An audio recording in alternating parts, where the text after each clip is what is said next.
Okay, here we go. This is weird. I don't know what happened. Brook accidentally left, but now we have it in order for now. Brook did not accidentally leave. Brook had Safari issues immediately, but we're good. Welcome!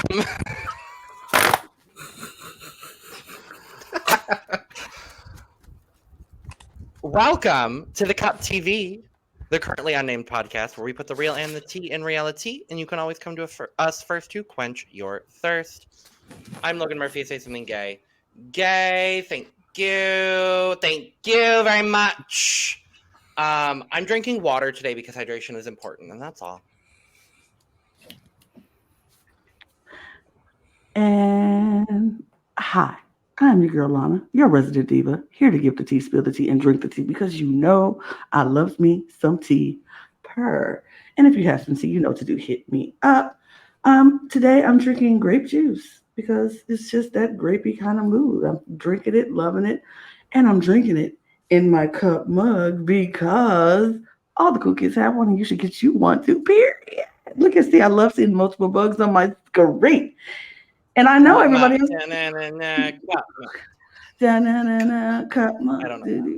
I would shake it, but I don't want to spill my juice. But you can always get your cup. I have nothing in here, so you can always get your cup mug at lanagscreations.etsy.com. And you can get your cup mug and all your other cup merch. And and we do ship internationally, so no excuses. Work. I am Brandon, your professional fangirl of Construct Dragon video games. My first podcast on here that's not drag related. Love that for you. Can't relate. Can't relate. Talk, Valentina. No, literally. So I'm usually on the other channel talking about Drag Race, but today, Big Brother, it's about fucking time because I tried last season. However, we know how that turned out. Mm-hmm. Thank you, Paloma. In the end, for the best. Yes, literally. For those who aren't aware, I usually drink water because hydration is important. Period. Welcome. I am featured BB26, America's favorite player, Will Justice. Not just playing. My name is Will Justice, the Virgo Vixen of New York, and honestly, a big fan of reality TV in general, because aside from Jag Bains, Big Brother has become one of my favorite shows in the past couple of years, aside from Total Drama and Masked Singer, and that's like it. And today in my cup mug, I have my stepdad's Perrier, because I've been enjoying it lately, because I thought it was like some weird type of liquid, but it's actually a cute liquid. And of course, I have water because hydration is important. Period. Yes. The twinning. Wait. Can't relate. This is a twin twist. Got you. Got you. Period. Got you. Period. Yeah. Well, hi everybody. My name is Brook, and this is my voice day one on estrogen. Yay! And to be clear, as I am readily aware, no, your voice does not actively change much on estrogen. However, I wanted to say it because it felt important to say. You fucking better, bitch. Regardless, I'm having the best day. And I've been playing WWE 2K23 the past week because my friends have been over and we've been having a good time, and I am kicking ass as usual. And I am so excited to talk about Big Brother because I was on the podcast last season before we cut it, and now I am. No one was other than me and Lana, don't worry. We love it. Regardless, I am drinking water out of this generic bottle because, of course, hydration is key. Let loose. Thank you, Mother Lucy LaDuca. And of course, I'm ready to get my camera time. Period. I'm not playing that button. I already clicked off the buttons page. Not for the holiday. Wait, but I'm like, who is this? I don't know who this is. Just jumping in this podcast. Who is I'm that? the pretty one. We all know the pretty one here is Lana, no T. Let's not act like we don't know who the pretty one is. Come on, thank you. Now let's let our new friend introduce themselves, all right? But yes, I need to know who this is. No, hacker voice. I'm in. I got in. Hi, Jinx. I've been crashing the Cup podcast a little bit. I'm super excited to be here. I've loved Big Brother. I'm actually more of a Big Brother Canada fan at this point. I'm not Canadian though, so I don't know if that's Period. complex or something like an anti-American complex. And yeah, I'm super excited to be here. I got matching water bottles with Will. I'm drinking. If you can see, you can't see it. The remnants of what is like orange in the water and mint, because I got a free drink yesterday after work, like at a boba place. We're next to one, and I put it in my water, and it tasted really good. So I have cucumber and lemon in mine at the moment, so I'm with Love you. that. Yeah. it's rejuvenating. Love that. Well, Jinx, welcome to the cup. And to everyone Thank else, you. welcome to the cup, because we're talking about Big Brother. Big Brother! Big Brother! A cast we care about for now! For now. Hey, we got For 100 now. days to stop caring about. Exactly. 102 as of today. Yes, exactly. So we're entering into this with our eyes wide open. We all know better. We've seen it before, where we've come in like very super excited, and by the beginning of week 1 or 2 was like, I ain't that excited anymore. So that's okay. We're gonna revel in our excitement for now. And you come back and check us out in 2 weeks to see how we still feeling about this cast. We'll see. Yeah, We know well enough to know that it's the best time to buy in right now before the Period. stock goes low. Literally. Period. Now, if the season goes low, I better expect all of you bitches to still be here so we can talk about how low it is. But That would be great. That would If be we go great. low, we go lower. We will go Absolutely. lower. We will go lower. Absolutely. I mean, if I'm watching a show and I don't like it, this means that I can spend an hour talking shit about it. Yeah, I and I mean, think we usually don't- people who dislike Big Brother. Sorry, I'll be done after this. I feel like usually it's like a racism happens, transphobia, queerphobia happen. That's usually why we're disenchanted. But for now, we will revel in the fact that we have this cast that came out today. And so far, so good from what we see. We have we have some standouts, we have some middle of the roaders, and we have some people who we like, they might be first boot. We don't know. We'll see. We have more than the average number of people with color names. I'm just surprised I thought you said somebody- colored names. I sure did not. I said color. I'm going to make it very clear again that I said color names. All we need now is somebody with the name White, and then we got Red, White, Blue, and America. I was clearly looking for a last name of White. I was like, there's got to be somebody on here. Missed opportunity, honestly. I was like, there is somebody on this cast whose last name is White. I am sure, and I was wrong. I was like, okay. Well, I mean, to be fair, Blue was probably an alternate, so there's that. That is what we've heard. Yes. Oh, yeah, because Blue did not have the same backgrounds of some other house guests when they were doing their interviews. So I was like, oh, so Blue was not a person Blue who was not on this supposed cast. to be on the show. So Blue was definitely an alternate, and I already like her already because of that. Well, I mean, Oh, they made the right pick. Well, Mhm. I know she is wrong a lot of the time, and she is very problematic. But according to Spoiler Girl, 3 people on this cast were alternates. 2 of them got subbed in last week, and Blue got subbed in yesterday. No. So, I and mean, also, I will say, I'm happy they're waiting longer to reveal the cast. I know a lot of people aren't, because I've been seeing people on Twitter or X talk about this garbage of, I missed when we got to see the cast right after they got kidnapped. I'm like, yeah, but at least we don't have to do drafts and then see Christy get removed and replaced with Claire, and then I don't know. I kind of like that part. I kind of like seeing people get snatched out of the cast, and then you get the new one. I think it was really kind of funny. The year with, I think it was Claire and the cookout. I think, didn't they have a lot of random alternates in that one, or was it the year after that? It was 24 had the double alternate. Okay, yeah. Because Joseph was an alternate. Joseph was the alternate. Who's the other alternate? It was just so crazy in a really funny, fun way. It was just literally, like, you'd wake up and it would be like, this person has this against them, and like, this is a horrible. Like, there was like a whole like tweet thread on someone who had done. Well, like, and to be horrible fair, shit. we saw Marvin on another show and he still did bad. So, I'm happy we didn't see him on Big Brother. Well, I mean, He's on 3 shows now. well, 3. yeah, he's been on 3. He got casted for 3 shows. America's Got Talent, The Circle, Big Brother Titans in Nigeria. So like, And did not do well in either of them, any of them. He did minimal in Circle. Like he didn't make Emphasis it to the on end. minimal. He he did did. okay in AKT. Like him and Terry Crews was doing the thing, I guess.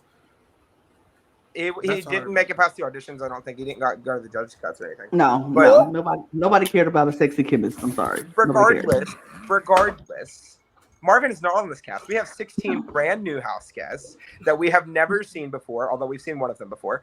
And not competing on anything. Just No, he's adjacent to someone adjacent. we've seen Exactly. before. Adjacent. Yeah, none of these people have ever competed on a reality show for money. Let's be Exactly. clear, that we Here's know. the thing. Speaking of alternates, I heard a rumor out there that Christy was going to be casted on the season. I'm like, are you kidding me? Really? The rumor No, that was there is going no way around- she's going to come back because of how she acted after her Mhm. departure. Well, I So she's not coming back. Because this morning, Sharon Thorpe was how I was looking at the cast reveals because I always look at her first. Uh-huh. Right? Oh, yeah, same. And for whatever reason, I only got to see the first 14 people on the list, and Red and Reilly were on the thread. So I messaged in the Discord. I'm like, why are there only 14 people on this cast? And my brain was like, oh, it's because Marvin and Christy are going to be 15 and 16. What if it Oh, was Garrett no. and Christy? That was the gag. No. Oh, absolutely No. not. No. Anyway. New What are we layout talking about? is. Oh, that looks Ooh, good. this That is looks cute. good. This is nice. This was Lana. Chenbot! Period. Yay, Chenbot! I mean, I would look. Okay. Yay. Oh, it works. It looks fabulous. Okay, It looks good. great. It really does. So yeah, I'm sorry, y'all. I'm so lagging behind on like Oh, when no. visuals come up. So when you all was like, it's exciting, I'm like, I'll wait. Oh, wait. Now it's great. It's great. No, Yay! Wonderful. Period. I'm gonna go full Okay. screen so I can see everything. So, we're going to talk about the absolute minimal information we know about these random humans that we're about to obsess over for 100 days. The geese's lady looks good. That's all. Miss Chen Moonves looks like Miss Chen Moonves. Let's go Chenbot. Woo, Chenbot. But first, Julie is first- Julieing. I mean, One she's of the wearing a nice pantsuit. background for the look. yes. But first, Pants.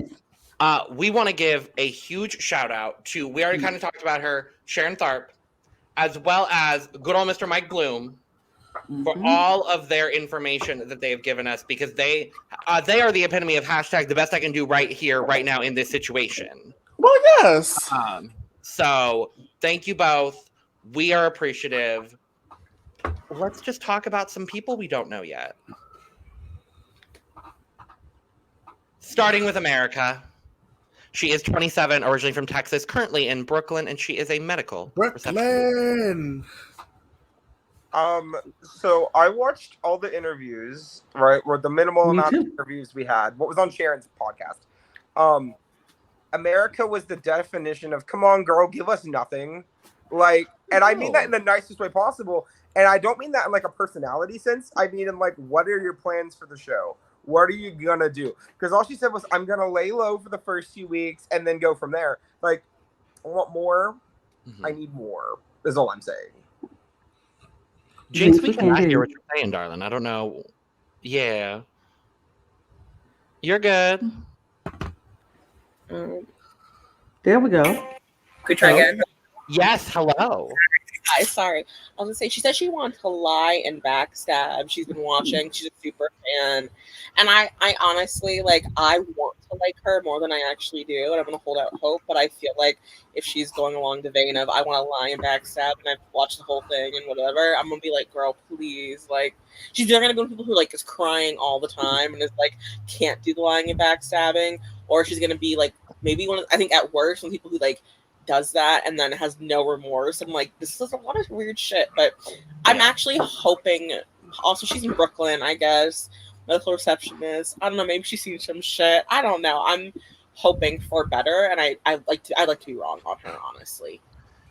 She gives me major Alyssa Snyder energy. Same. Very, And very. I don't know if that's a good thing or a bad thing. It is a bad thing. It is. I mean, here's the I mean, I can see Alyssa Snyder energy, but I also feel like she's giving me Taylor energy as far as I Okay. want to go in this game, backstabbing, being the villain, da da da da. But she's going to walk into that game day one and realize she can't do that. That is not going to be the game that's presented to her to play. She might have more agency, a little bit more than Taylor, because I don't think, because of course she is a white passing woman, and I don't think they're going to treat her the same way they treated Taylor. But I do think she's going to get underestimated. She said that because I watched her interview also with Mike Bloom, and she was like, I want to lie low. I want to be that person for the first couple of weeks to just sit back, let people underestimate me, think I don't know what I'm doing, and then I want to turn it, and then I'll go behind their back and lie to the people I need to lie to, backstab who I need to backstab, and I just really want to play this game. Now, I agree with you, Brooke. She is the definition of come on, girl, give me nothing. Because all of her interviews because I watched hers on Mike and Sharon, and she just basically spit the same thing. And it was like, oh, I want to do this, I want to do this, but I don't want to do this. And I'm going to do this. And I want to do this, but I'm not going to do this. But I want to do this, but I don't want to do it. It was very around. It was like, I'm very confused by her. I want to like her. I agree with you too, Jinx. I want to like her much more than I think I do like her right now. So she's somebody who I feel like I'll just keep an open mind about and just see what comes. Like watch her a couple of weeks, see how she acts, because I feel like she's going to be that girl who is either going to be that girl's girl, who's going to be the girly girl who everybody likes all the Girl. or she is going to be that girl who is going to run to the boys and is going to be like the pick me girl. She's going to be that pick me girl, and I don't want to see that. I don't want to because I have another one who I think might be a pick me girl, but in this cast. But I don't want that for any of them. But I just have a inkling about her. Now I see why y'all bring up Alyssa Snyder energy, because she was very much girl or whatever, but she was nothing but a piece. But she was nothing but a piece of furniture the entire season. Well, I mean, Well- and the reason why I say it's a bad thing because I got Alyssa Snyder vibes too, is that the reason we like Alyssa Snyder, or I should say at least tolerate her, minimally, at minimum, right, for the most part, is because she was not an obstacle in the way of the alliance we wanted to winning, right? In most other situations, right? Oh, she was the hugest obstacle. Yeah, if the cookout was not the cookout, okay? We are thinking of different Alyssas. Is that Alyssa Yeah. Lopez? Yeah, you're That's thinking of Alyssa Alyssa Lopez. Lopez. I mean, Alyssa Alyssa Lopez was a bit of. There are two Alyssa Lopez Alyssas was that better were back than to Alyssa back, Snyder. and my brain is very That's confused. why I said Snyder. That's why I'm like, I mean, I don't think she's going to showmance. I hope. I'm about to say I'm about to say Alyssa Snyder was the hugest obstacle to the winner of who we wanted, the alliance we wanted to win, because she was the reason it broke apart. I mean, Well, that's the like reason I got she was Alyssa aligned Lopez with. vibes from her is that I just feel like she's not gonna do much, and Alyssa Lopez also did not do much. So there's that. Didn't she get a veto win at least? Yes. Probably. A veto win. A veto win. A The veto. tiny veto. Yeah. I feel like Everybody on America's- Big Brother 23 won a comp. Every female on Big Brother 23 a comp. Brandon. I feel like America can surprise us Mm-hmm. because, like, again, the only thing I actually watched was all the intros from like the Big Brother Twitter and Instagram. So I haven't seen all those interviews, but I will say she can surprise us. Like, that's all I'll say about that. Like, I like her so far. Let's see how it progresses. Yeah. Yeah. A fan, and I feel like if you're a fan, you always will have some kind of a way to like. I want to know what kind of fan she really is. Like, is she that fan who is she a live feed fan? Because there's a difference. If you're a live feeds fan and you somebody who watch live feeds and you do all that stuff, you're not just a casual fan. I just watch the episodes. If you're a super fan, like she said she is, then she'll know when she has to like bring it back in, when she needs to amp it up, when she needs. I'm looking for somebody to talk to the cameras. I need another Davon in my life. I need somebody looking at the camera like, here's my plan, y'all. Because these people think they know, but they have no idea. That's who I'm looking for this season. And I don't think we're going to get it. I don't know if we're going to get it. I don't know. I would live for that, to be honest. My thoughts on Miss America. First things first things first, Brooklyn is in the house. Yes. I would be more excited about that if she was born there, but all right. But you know, Texas, yeehaw, I guess. Not yeehaw, I guess. Clip that, please. I guess. Okay, I have low expectations for this entire cast, to be honest. I enjoy some of them, but again, I have low expectations when it comes to their gameplay. I want to come into this being like, I don't know how they're going to do because I want to be gagged. Like, expecting unexpected, they always say, if she really is like a super fan, you know, constantly watching the live feeds and shit, staying up until 5 a.m. EST, staying up 5 a.m. EST with the live feeds or whatever.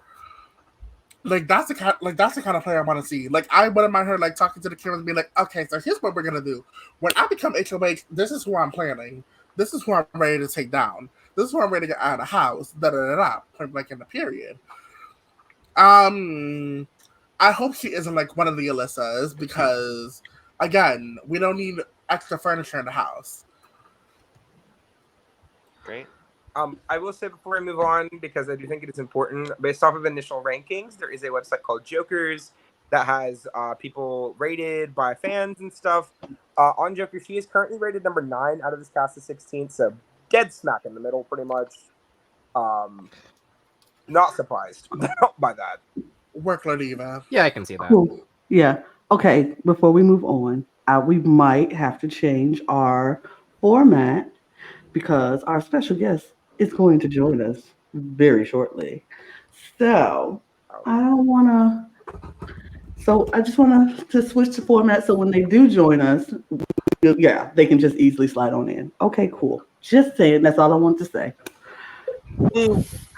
Woo. Woo. Woo. Woo.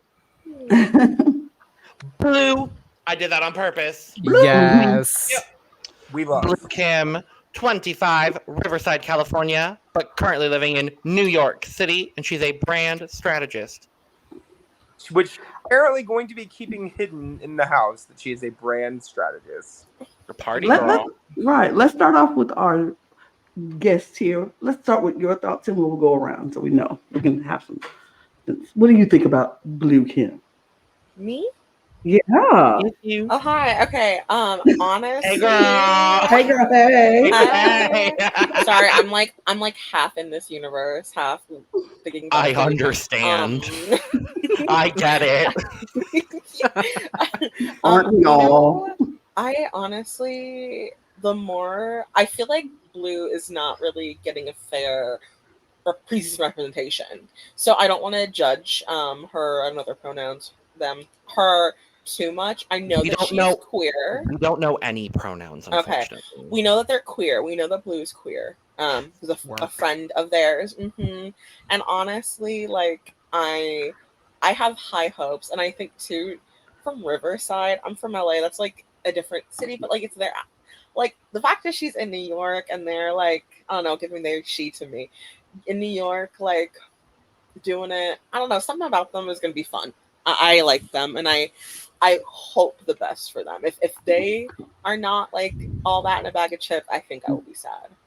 Before we move on, it is time to announce our very special guest, who we are very thrilled to be joining us, I believe, for the first time ever on this podcast.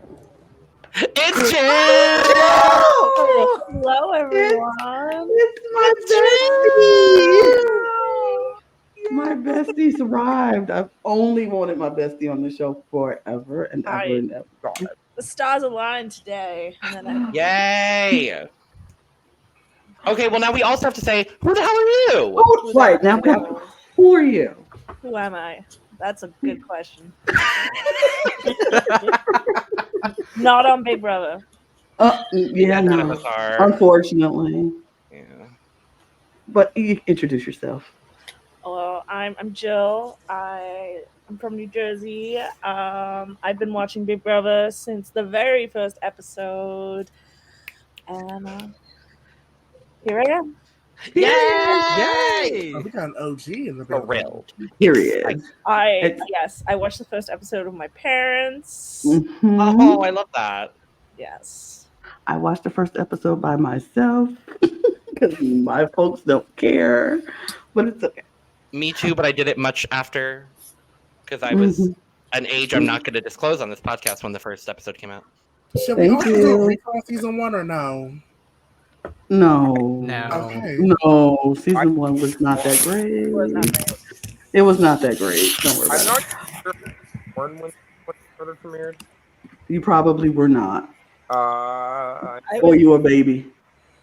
yeah, I was a baby or I was not born. No, I was literally less than a year old. I was 3. Yeah. I'm 17. I'm about to say I was adult. I was almost an adult. But let's go back one so Jill can give us her thoughts on America Lopez. Well, she's very pretty.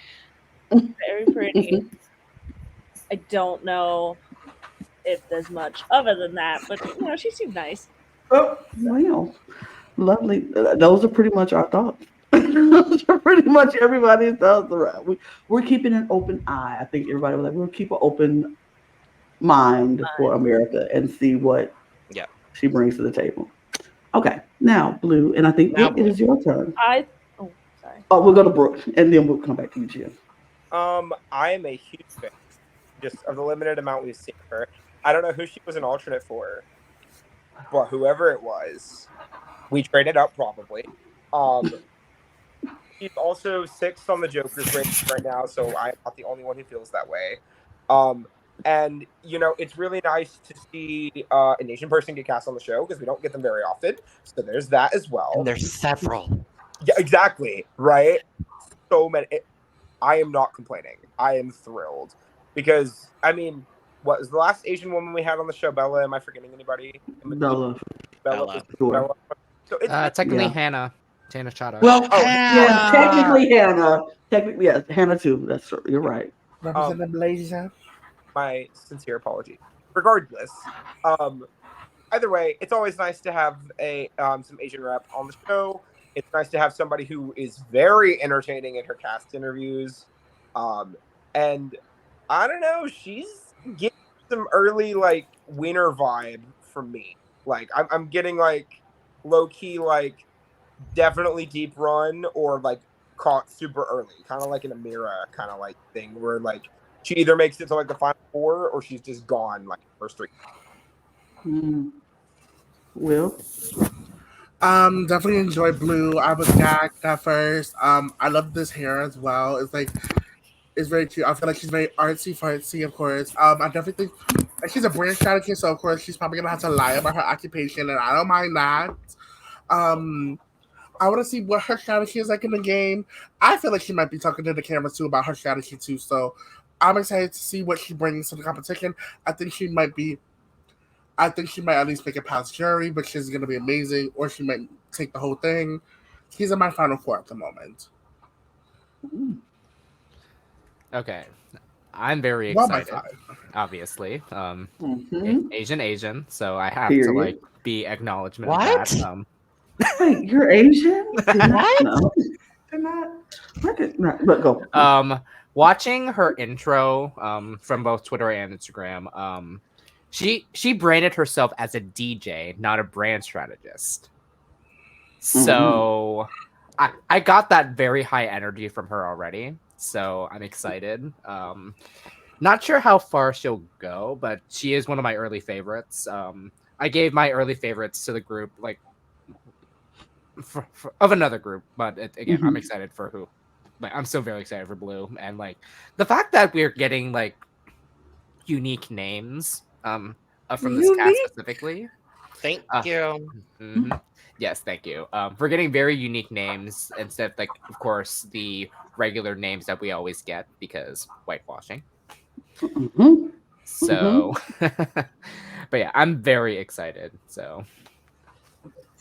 I'm very excited about this one. I was like, oh, finally, yes. We need more Asian representation, period. We need more representation just in general, period. But I was so excited to see Blue, and I was like, first of all, she gives me like, I was like, she might be related to somebody who went in the wrestling field because she looked like one of the women from WWE right now. And I was like, ooh, Io Sky is who I'm thinking about. She looks like Io Sky. She looks like Io Sky to me. But that's a compliment because Io is beautiful, by the way, if you don't know. But I'm just saying, I was excited about this. I was excited about Blue. I wanted her. I picked her in one of the several drafts I'm going to do probably before the day is over. But she was one of my people who I picked because I just got iconic energy from this one. Her videos, I was like, oh, I just like her. I don't know what it was. We didn't get a whole lot of anything from anything. Like, I feel like the videos are very short and not a whole lot was happening. But like we said, she didn't have the same thing. So we saw that she was clearly an alternate because she didn't get the same diary room video background like everybody else did. And I'm like, you know what? If this is the alternates, every year Big Brother gives us great alternates. For the last 3 years, we've getting really good alternates. Y'all need to be casting your alternates instead. Exactly. Choose your alternates and then actually choose them. Mm-hmm. Right. Choose them and be like, okay, now we're pulling them in because they're obviously better. So I'm excited for Blue. And I think another part of that is, and this is something that Claire mentioned on her TikTok like last week, I think, was that when you are an alternate, you get told ahead of time, hey, you're an alternate. We are flying you out, and there's a very good chance you're not even going to be on the show. Mm-hmm. So when they do get that opportunity, I feel like the alternates kind of have that like mindset of, I need to prove myself to not only the audience who knows, I mean, in Claire and Joseph's case, we knew that they were alternates coming in, but also that to the rest of production were like, you didn't pick me originally. This is why you should have. Mm-hmm. And I think that's well, what the alternates have done so well, like in the game, is that they have that like mindset. For sure. Yeah. I think Blue is going to be a very interesting character.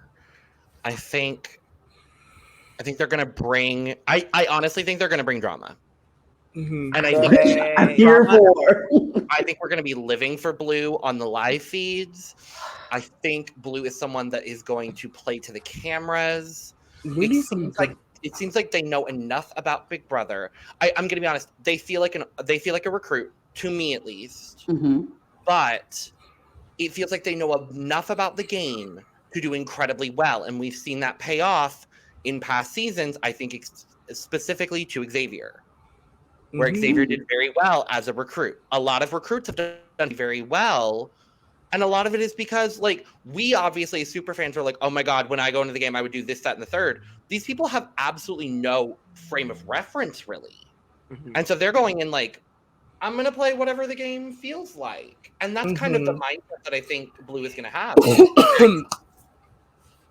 And then that makes me think of something that Christine from Big Brother 16 said on her TikTok like last week, was that whenever they're in sequester, they only have for like entertainment. They could give like a portable DVD player, and they get given like movies and TV shows, but they can also just get every season of Big Brother, right? Mm-hmm. Oh, is it every season now? They can get every season. They are not. I think the only one she said that she couldn't get access to was Big Brother 1, and then everything else was available. Well, then again. So. Yeah, Big Brother 1 is nothing like the rest of Big Brother.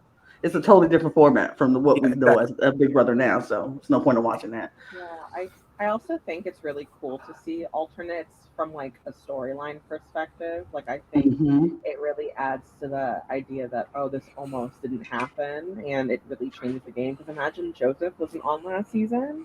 Right. Mm-hmm. That would have been horrible for me. It would have been Marvin. It would have been Marvin.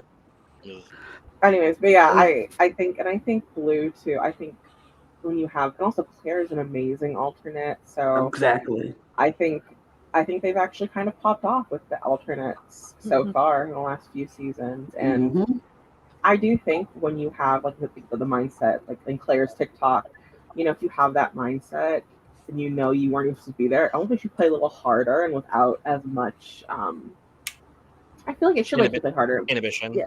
Exactly. So, and I think too, being a brand strategist, you know, she knows how to brand herself and other things. So, it's interesting. I don't know. I want to pick a strategy she comes in with. That'd be really Me too.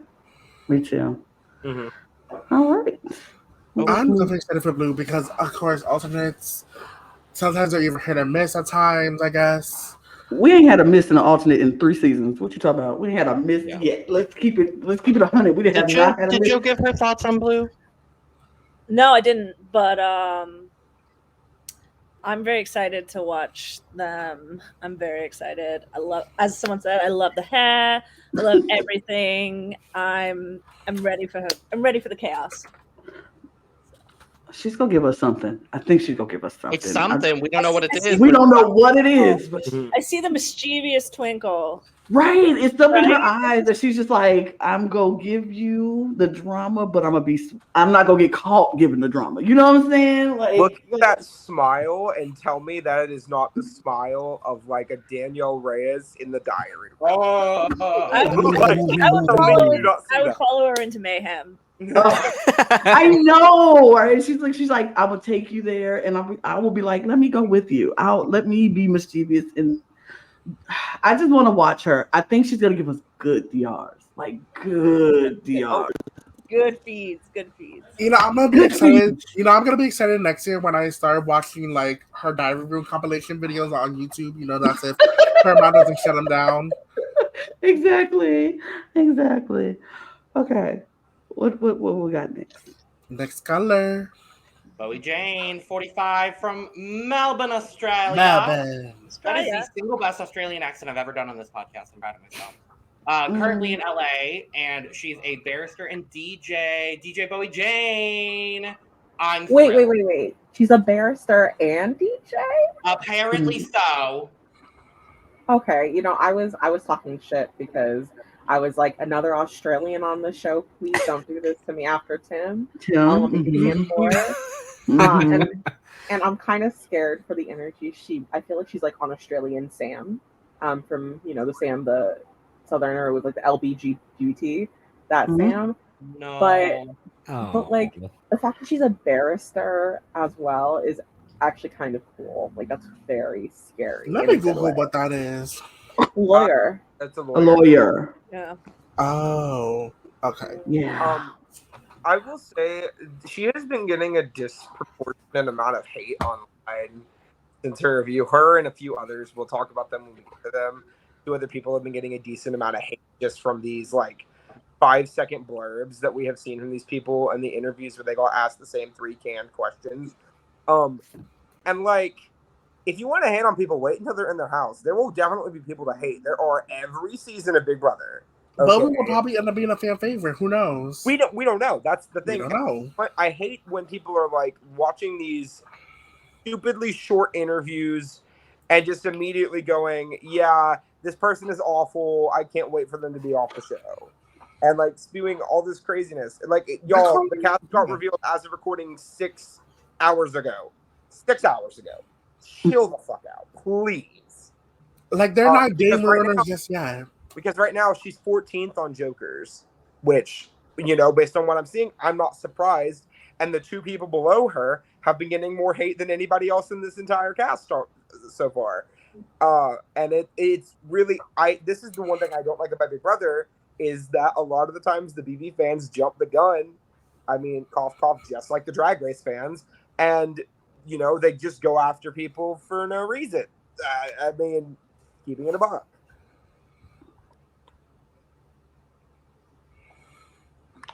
I mean, I'll say this.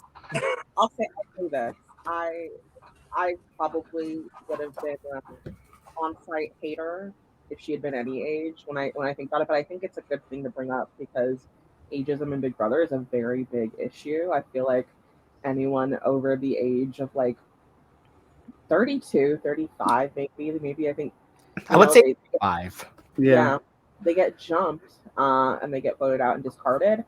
I think for me, it really is just the Australian because of Tim. That's my person. But I think I don't know, to get disproportionate hate, I guess, is kind of us telling. I did not know that. Sorry, I didn't mean to cut you off there, but I think the average age is higher. It's 32, where it's usually like mid-20s. So I think that might help. Fingers crossed. But What are you saying, Logan? Logan, you're muted. You're muted. Hi, I'm muted. This is the third oldest cast ever after BB10 and BB2. Oh Mhm. wow! My average From age, when I was watching. yeah, And the I'm average age I think is like 32.6 for this cast. friendly reminder: both of those seasons fucking slap.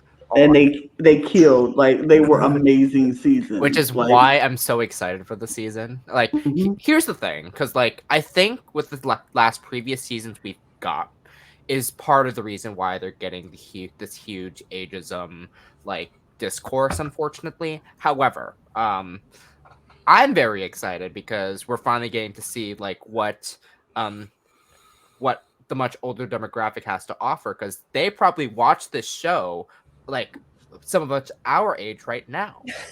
Mm. So Me. again, my There's first no reason to call out Jill and Lana like that, Brandon. I'm saying that in a good way. And we do watch it. Look, and we do watch it, and we do enjoy it, and we would like to see ourselves represented on this TV screen, in this show, in this context. I mean, I'm not going to do it, but somebody should do it. Mhm. Somebody I should will say do this: like unfortunately, my first season was season 15. Oh, no. Yeah. Mine I'm so was sorry. too. I'm so So, sorry. I'm so sorry. I really and you wished. held on.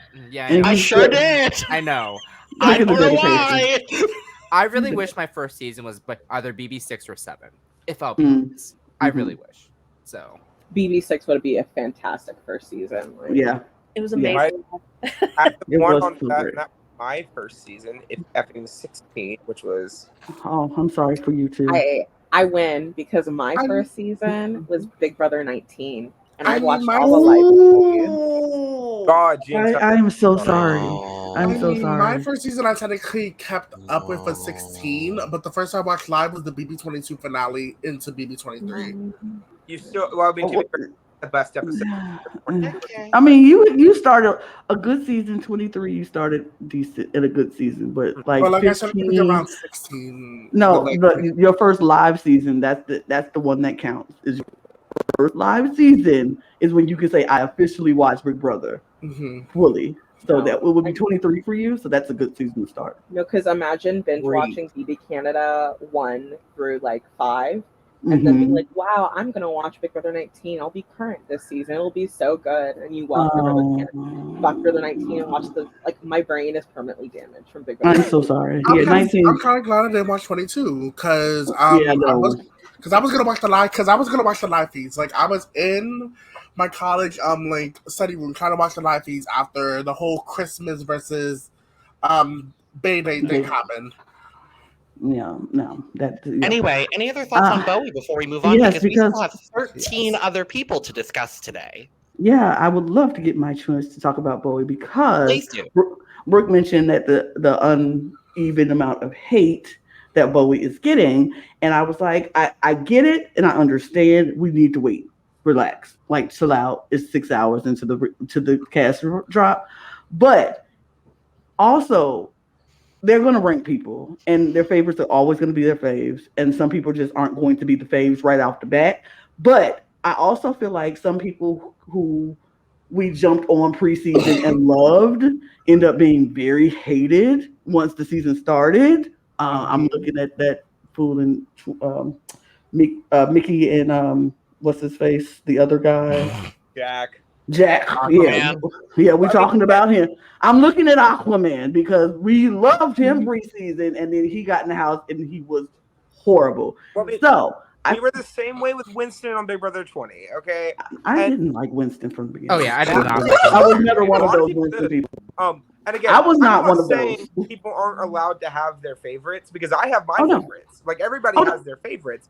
I'm not saying you are, Lana. I'm just clarifying that. Like, No, and if you let me finish my thought, I would turn around and say that I do think Bowie is kind of a person that I feel is going to not be appreciated in the preseason, but get in the house, and then the audience will learn to appreciate Bowie for Bowie because she is an attorney and she's a DJ, so she has some like strategical, sensical knowledge of things and how to navigate her way through things.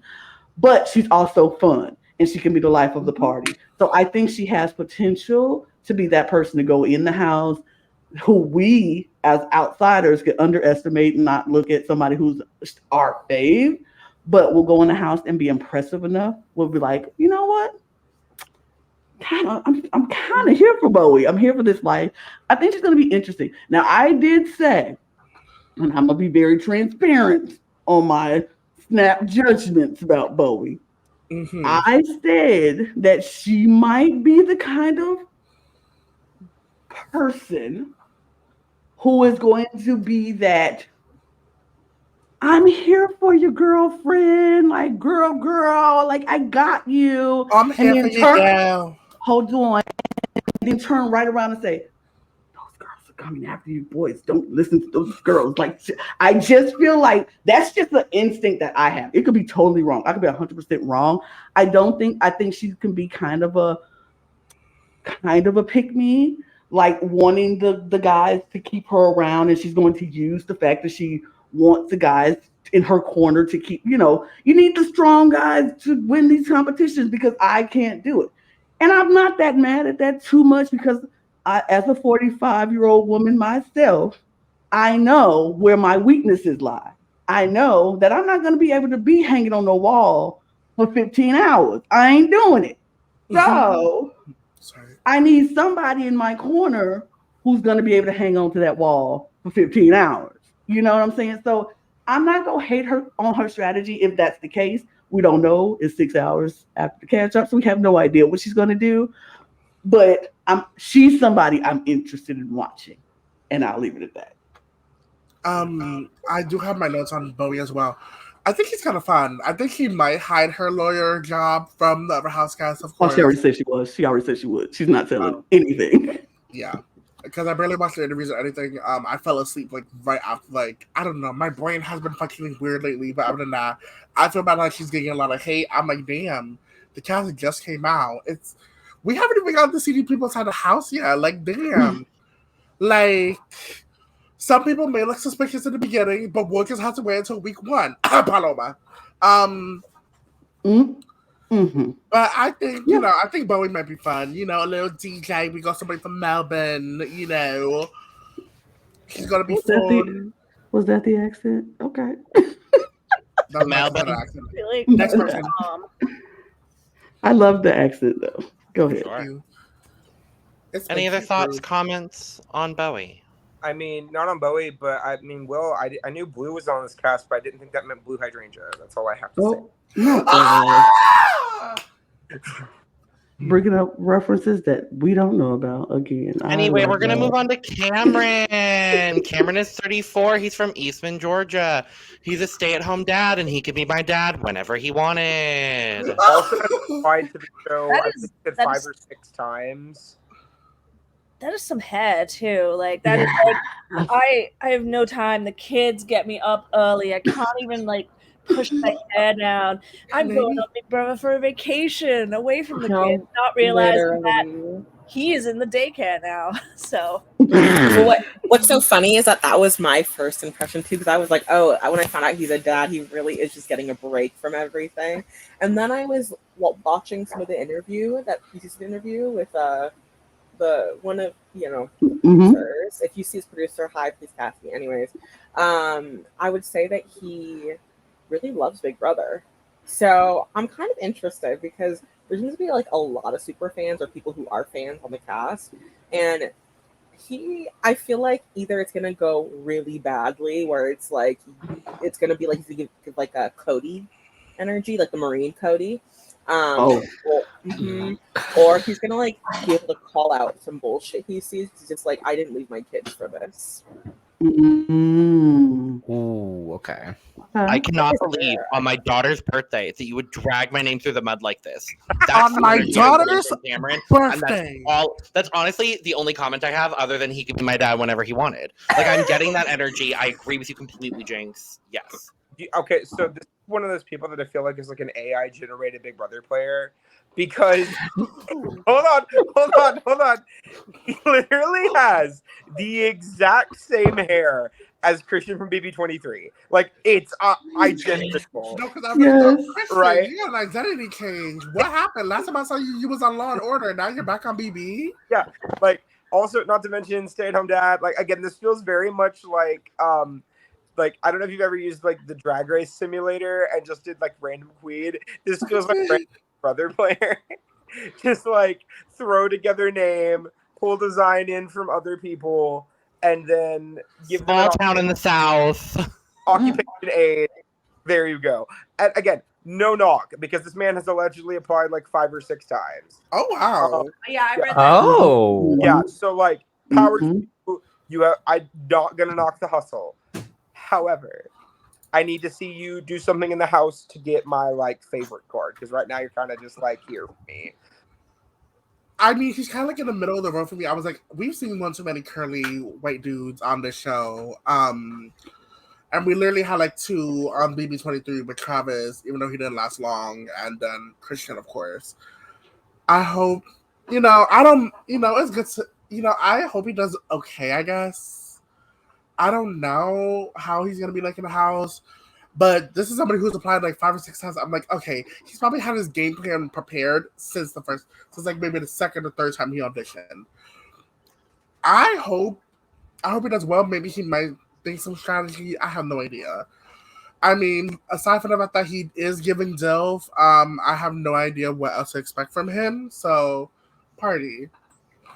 Party. I'm excited to see what Cameron can bring because like obviously just seeing what we're getting right now, like we're just getting just the vibes, but like he's another person that can surprise us. If I can see that right now. Expect the unexpected. Yeah, again, expect the unexpected. Like I feel like this cast will surprise us in many ways. For me, because like just trying to base off, like I hate to try to compare the archetypes, but like now like preseason Frenchie, like how we thought Frenchie was gonna do. How dare you bring that man up on this podcast? Sorry. Did you do something problematic that I missed? Because the last time I saw him, several many things. Logan, please back away from the microphone when you're yelling at Frenchie. My God, my ears. I'm aware. I'm just like when we like because we were like I was like in love with Frenchie before everything came out about him. So that was like so yeah, just letting you know about that right now, like for that context. So again, he can surprise us. I'll say that.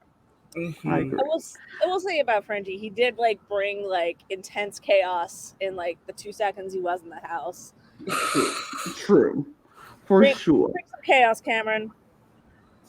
Okay, so this is my thoughts on Cameron. And it turned around like literally in seconds or minutes. Because when he first came out and I was doing all the stuff I had to do for the podcast, I was like, Cameron, whatever. Then I went and watched the videos of all the little interviews or whatever. And then I was like, wait a minute. It's something about Cameron. And I was like, wait, is this going to be the one white man that I actually root for this season? Probably might be because, number one, he's just a sweetheart. He was like the biggest thing that he's going into this house. He never thought, he's like, I've never left my daughter for this long in my entire life since she's been born. Well, since she's been born, I've never been this far away for this long for my daughter. And I was like, oh, that's so sweet. So, of course, he's a family man. He really loves his children. Or his child. I think it's just one child. He just said daughter. So he was like, I've been wanting to do this show for so long. I've applied several times, tried to get on it. Yes, I think he's going to use it as a vacation, and he should, because that's what you do when you're a parent, a stay-at-home parent. You want to get away for a minute. Use this time. He wants to do this for his daughter, do it for their family, do it, whatever. And he was like, and I'm just a fan. I just really love this show. It's just something about this show that has drawn me into it. He's like, I'm not one of these people who want to get on every reality TV show out there. Oh, Marvin. this is the show for me that I really want to do. And then I need somebody like Cameron to come in and do the name Cameron some justice, because the last Cameron we had on the show was unjustly kicked out of the game on the first day. So we need redemptions for all Camerons on Big Brother. And so I am rooting for this Cameron. If we were to have gotten 2 old players back this season to actually play the game, I would have loved for it to have been Jody Rollins and Cameron from BB19, because both of them deserve a chance to actually play the damn game. For sure.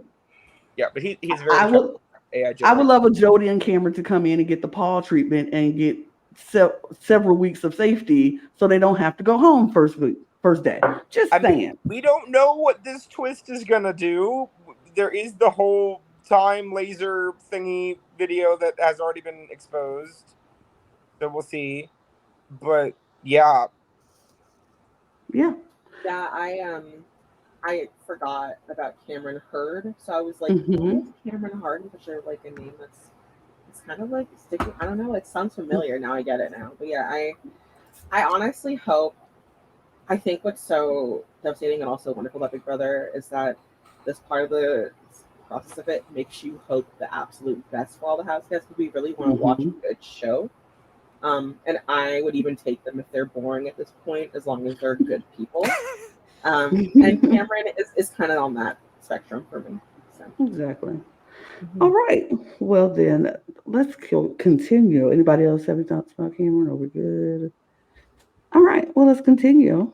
And let's go on to Cory Wurtenberger.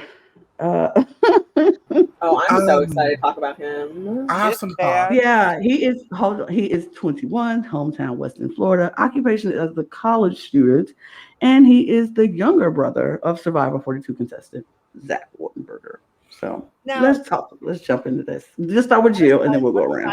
There's a third Wurtenberger, and I feel Lord, I'm going to see them on the Amazing Race.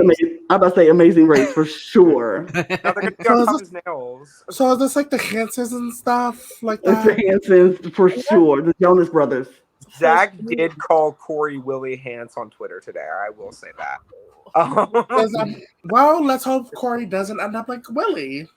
Oh Jesus. Okay, Jill, what are your thoughts on Corey? He seems like a nice kid. I don't know. Like, I don't really. It feels like I don't know. I need to see what he brings. He's not jumping out. Is there a first boot curse on the Wurtenbergers? We'll find out. Oh, I was wondering the same thing. No. Jinx. I will say this: out of all the white men that I can remember so far, I'm rooting for him the most. Just because Zach is a pretty cool dude. Like his brother's a pretty cool dude. Also, I think they're all Jewish, so that's like L'chaim, you know. And also, apparently, it was like Corey's dream to be on Big Brother. And then after Zach was on Survivor, they were like, it's never going to happen. And I honestly, I actually, again, I have hope for Cory. Like, I have hope for the fact that he's one of the youngest. And so I think for the bullshit that a lot of people who look like him and would have privilege from, I feel like he might be able to not just call it out, but actually do some damage between that. And I mean, there's someone else on the cast that I'm like interested to see his dynamic with, but I have hope for Cory out of all the white men so far. I also think it's kind of cool to see. He seems okay, and he seems excited. And if he's first boot, I'm not going to cry about it though. You know. But things. One, he is the youngest person on the cast out of all 15. He's only 121. Everybody else is 24 or older. Secondly, as of right now, he is probably the person I am like the second most excited about on this cast. Because one, we have more info on him than we do on some of the other players, just because Zach has more of like a Twitter following than pretty much anybody else here. Anybody's related to. I mean, Suri would if she actually used Twitter. But obviously we have more info on him than we do on anybody else, so it's easier to get connected to him. He's already, to me, he seems like somebody who has a good handle on the game. He does have pretty privilege, he does have white privilege, and he does have male privilege, which historically bode very well for people on Big Brother. So I doubt he will be the first boot here. But then again, it's not always universally that way. We've seen a few big buff white guys go out early. Not to call him like, he's not like the the Christian of the season, or like the insert like Kyle Kapner or anybody that, like, he's just like in terms of physique, right? But I'm really excited for him. I love Zach, and from what I've seen of Cory so far, I'm excited to see what he does. Cool. As someone who hasn't watched Survivor, before I even knew any information about him, I thought he was going to be the problematic one. Like, I was like, oh, this one looks like he's going to call me slurs and stuff. I'm like, he's going to call me slurs. He's going to say bisexuality doesn't exist, da-da-da-da-da, or whatever. I was like, but he seems like a cool bean, I guess. He's just a baby. He's 21 in a room full of all these other, like, adults. Like, I mean, like, his brain hasn't been fully developed yet and stuff. I'm nervous. I will say he's also currently third on Jokers right now. He's getting like a lot of that early season buzz. But again, to be fair, he is also related to somebody people already have exposure to. And again, we have seen Alyssa Slater, that is like a very big like popularity boost. So we'll see if that Okay, wait, hold on. I'm not done yet. Sorry, Brandon. Mm-hmm. I might see him do well, but he's kind of giving me pre-Jerry in a sense.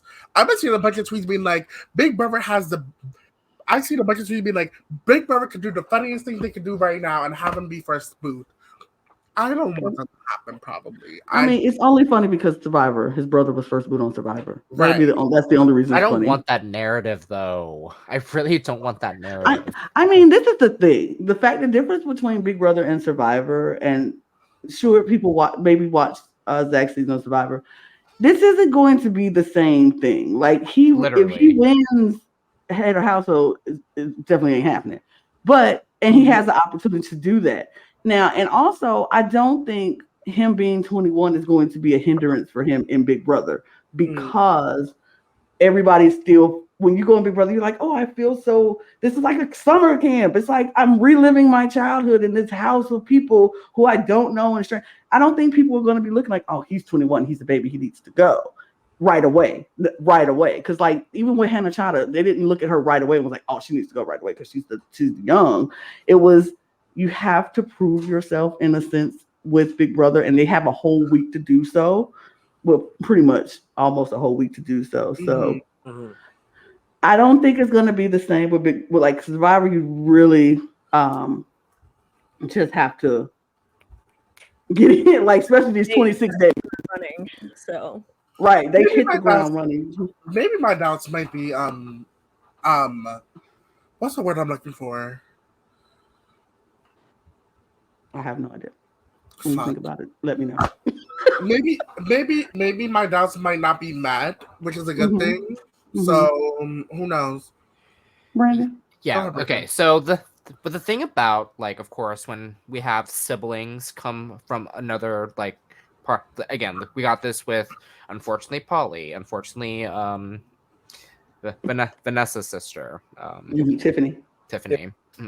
And like, they're always trying to, like, find ways to, like, get that narrative to either they go really far, or because of that, like, legacy, like, they're expecting them to be more they're expecting them to go far. However, we saw how that turned out on BB18. So now I'm excited to see what Cory's going to bring, because, like, if he did say that it's the dream of his to be on Big Brother, then he's living his dream right now already.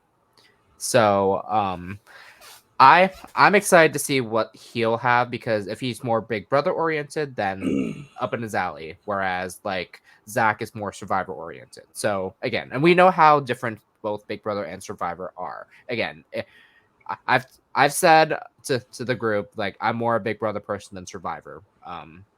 And, like, if I were me, I would, like, try to focus on one thing over another. Like try not to like try everything out. So yes, like him being a legacy of being a younger brother of a prior reality show contestant. Yes, there's the pressure, but because Big Brother is different, I can see him going far and away. Work diva. Oh, Valentina. Yeah, I think it's fine. I'm with Cory. I don't know what Cory is going to do. I'm hoping he will be. I think he'll be fine. I think he'll be fine. I think if the connections that he has with somebody else in this house that we'll talk about later comes to play, then sure. But I kind of hope it doesn't. I really don't want it to be a factor. I really don't want either of them to go have any conflict because of their relation to other people on another show. So, but we'll see. We'll see what happens. I kind of like Cory. I think he all right. I don't know. I feel like Jill. I feel like I'll just watch. I'm not standing yet, but I'll just watch and see. I'll just watch and see. But all right, let's move on because we got Felicia Cannon, 63, home, Tacoma, Washington, currently living in Kennesaw, Georgia, occupation a real estate agent, and she is the first woman over 60 to compete on Big Brother. Now, with that reaction that we just got, I'm sure we got some thoughts. So, Brooke, you were chomping at the bit to say something, so I will let you go first. One word. Winner. Winner. Actually, two words. Mother.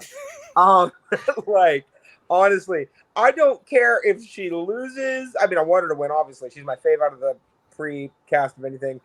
I don't think she will go very far, just historically, based on, like, ageism in the Big Brother house. She is the oldest player on the cast, obviously. She's the second oldest player in the history of Big Brother. Only person older than her is Jerry from Big Brother 10. She's also the second most popular person on Jokers right now. And I guarantee you, if one person was not related to one of the most popular reality TV show contestants of all time, she would be number one. So, she is easily like the shining star out of these previews for a lot of people, myself included. God, I hope this first comp is like a puzzle or something that just isn't physical immediately, because I don't want her to go out early. I want her to make it deep. She's so entertaining, and even in these like canned interviews, she's bringing her personality. And God, I just hate it when the old people get targeted right out of the gate. Like, I don't know. There's probably some older people that are physically capable of doing like the physical challenges. I'm not sure. Maybe she might be physically capable to do 15 hours on a wall, or maybe even 10. Well, I mean, I don't know if y'all know, out of every season of Big Brother, the oldest player in the house has only won one time. And if you're unaware, that is Evil Dick Donato. So when you look at history, I hope she is the same, because I definitely, based off what we've seen of her so far, she'd be great. She seems really entertaining. I just hope that she gets the chance to actually compete in the game. Agreed. Jinx, what you think?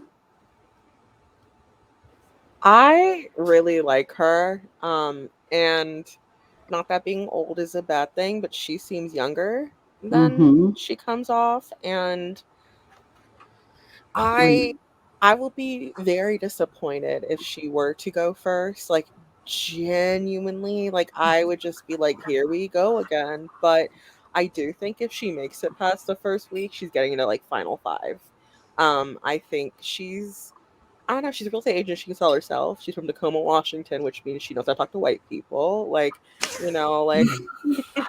So, yeah, that's important. That is important. That is important. That is very, especially in a, when you're older. And I think too, it's just, I feel like she has a story, and I hope they don't pigeonhole her into a certain kind of trope or narrative. But I don't know. I'm really excited for her, because when I was watching the interviews, I don't know, I wasn't sitting there like, oh wow, like you can tell that she's so much different or older. Like, she really fit in. And you know what? Maybe I'll like Bowie more if her and Bowie like have an unexpected alliance. Like, they would be kind of cute. They'd be kind of serving Jamie Lee Curtis Activia. Like, period. Sorry. I'm sorry. Like, in a good way. Like, you know, in a very good way. Jill, I am so excited for her. I love her. I want to go eat apple pie with her and gossip about people, and I love her. So I think being a real estate agent, she's gonna be good at like making deals and stuff like that. So Brandon, right away, she gives very fan favorite vibes. Like, I will not be surprised by the end of the season if she gets America's favorite house guest. Because, like, right from the interviews, and of course, the one video I did see of her, like, her personality exudes, like, favorite. Like, I'm here for 4 in a row. I'm here for 4 in a row. No, literally, I was about to say. So, yeah, I'm very excited to see what Felicia will bring. Like I think even she her pronounced smile it Felicia. I think she pronounced it Felicia or something like that. Like, even her smile here, like, I can, like, I'm ready. Like, I'm just like so excited. Well, if I remember correctly, she pronounced it Felicia Cannon. God. But here, let's confirm. Go ahead, Will. Okay, so this is like the auntie or like the cousin that I want to like gab with and like talk shit with and, you know, spill all the tea with, of course. You know, she seems very amazing. She definitely seems like she's definitely like somebody you would want to like collaborate with and like talk to and, you know, like be in a life with. I definitely think she will go far. I like how she said, I'm not even gonna say I'm 63. I'm gonna say I'm like in my 50s, and she does look amazing for her age, of course. Like there are fabulous people who look younger than they do of a certain age. Like Lana, I would never guess you were in your 40s whatsoever. I mean, you know what they say, black don't crack, and Felicia Exactly. is showing that because she can be in her 50s and folks will be like, oh yeah, I can believe that because she don't look 63 at all. So I am here for this. I would have thought maybe 40s because like my mom is like a 50 in her 50s and she looks like at least in her 30s. Okay, so going back to the video, she pronounced it Felicia. Felicia. That's what I thought it was, Felicia. So we will pronounce it correctly from this moment on, Felicia. Winner big by Felicia Cannon. Felicia Cannon. I will say, and I will keep it cute and keep it quick. Mother. She's mother. She is my mother. She is all the mothers, and I am so excited. I agree. If she gets past first week, she's getting to Final 5. Period. Because she is going to be the one that everybody think, oh, we can tell Felicia anything. We trust Felicia. She's so great. And she ain't gonna get caught up in the mess, but she gonna be making mess. Like she gonna be starting some mess, but never get caught up in the mess. And I'm here for it. It is some factors that I'm scared about, but I'm gonna keep that to myself until I see it happening. But once I start seeing stuff, if my fears start coming true, I will call it out on this podcast. But for right now, I don't even want to put it in the atmosphere. I don't even want to put it out in the universe so it can take root. So, but Felicia, I'm rooting so hard for her. I picked her in my first drafts of the mini I'm gonna do. So I just want to have her on one of my teams, at least one of my teams, because she's amazing. Any more thoughts? About to fight for her in drafts. Good luck. Good luck to everybody. Because my draft. Well, I'm about to say we will be doing a draft at the end of this. Ooh. So I hope y'all ready. So period. Next we have Hisam Goueli. I don't know if I'm saying it right. I'm sorry. I will get it.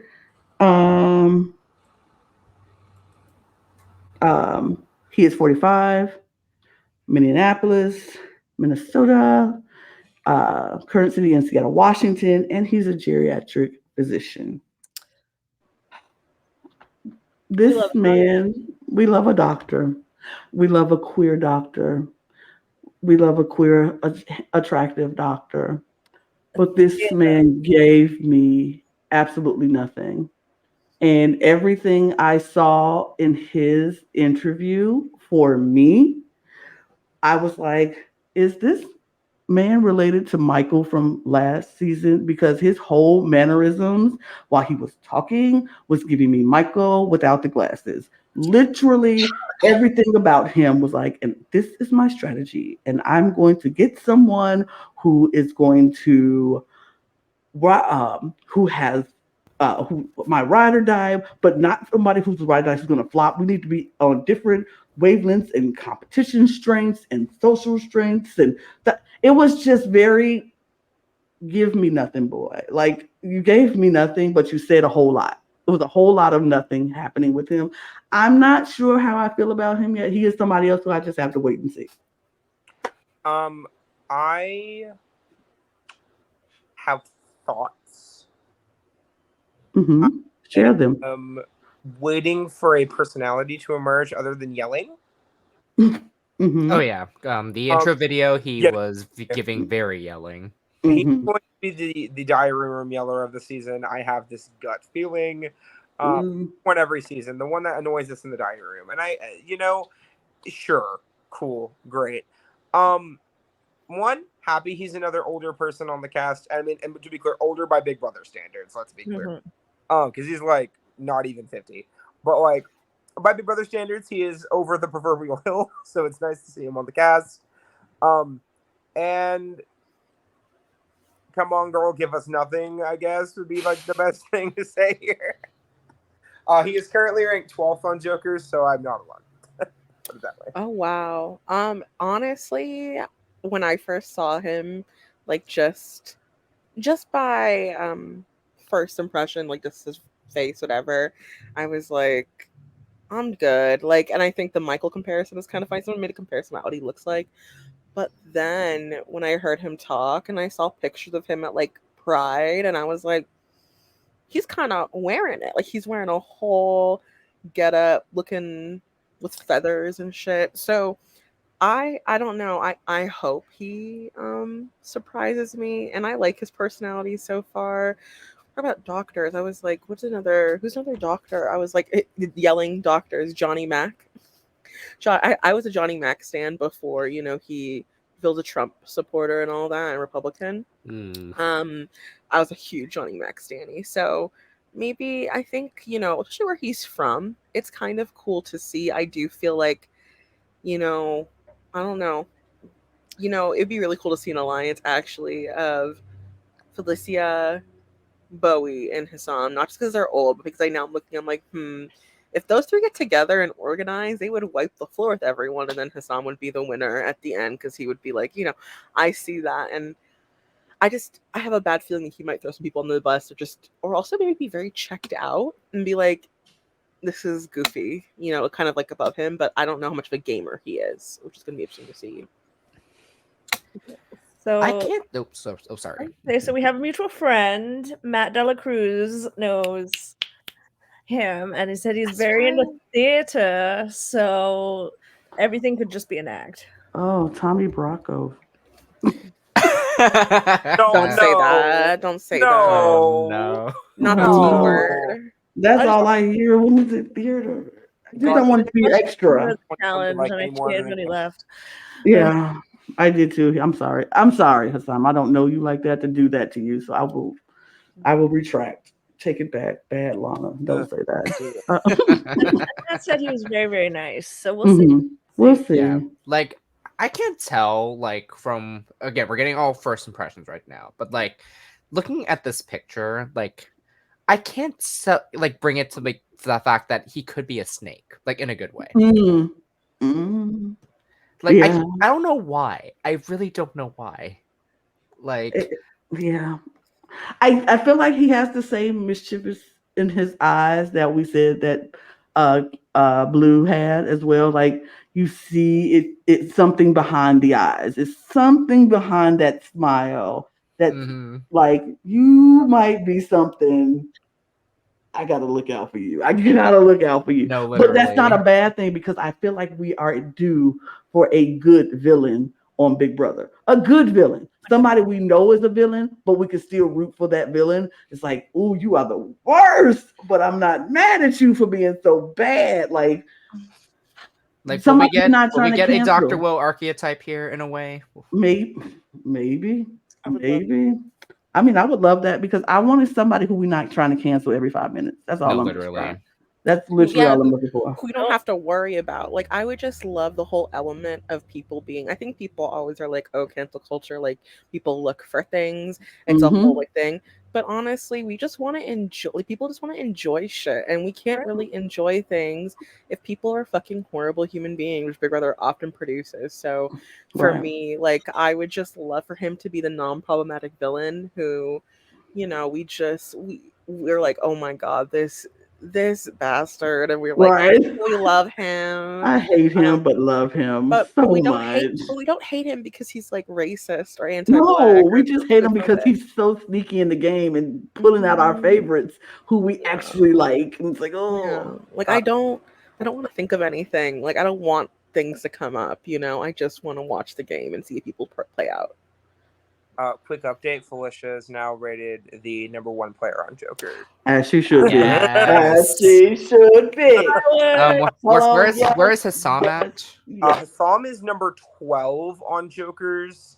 Again, the people that get ranked from like 8 to like 13 typically are just the people that no one really knows what they are gonna do, and we just have to see where they go. Because like the people that are 1 through 7 on Jokers right now are the people I'm seeing getting gassed up on Twitter a lot.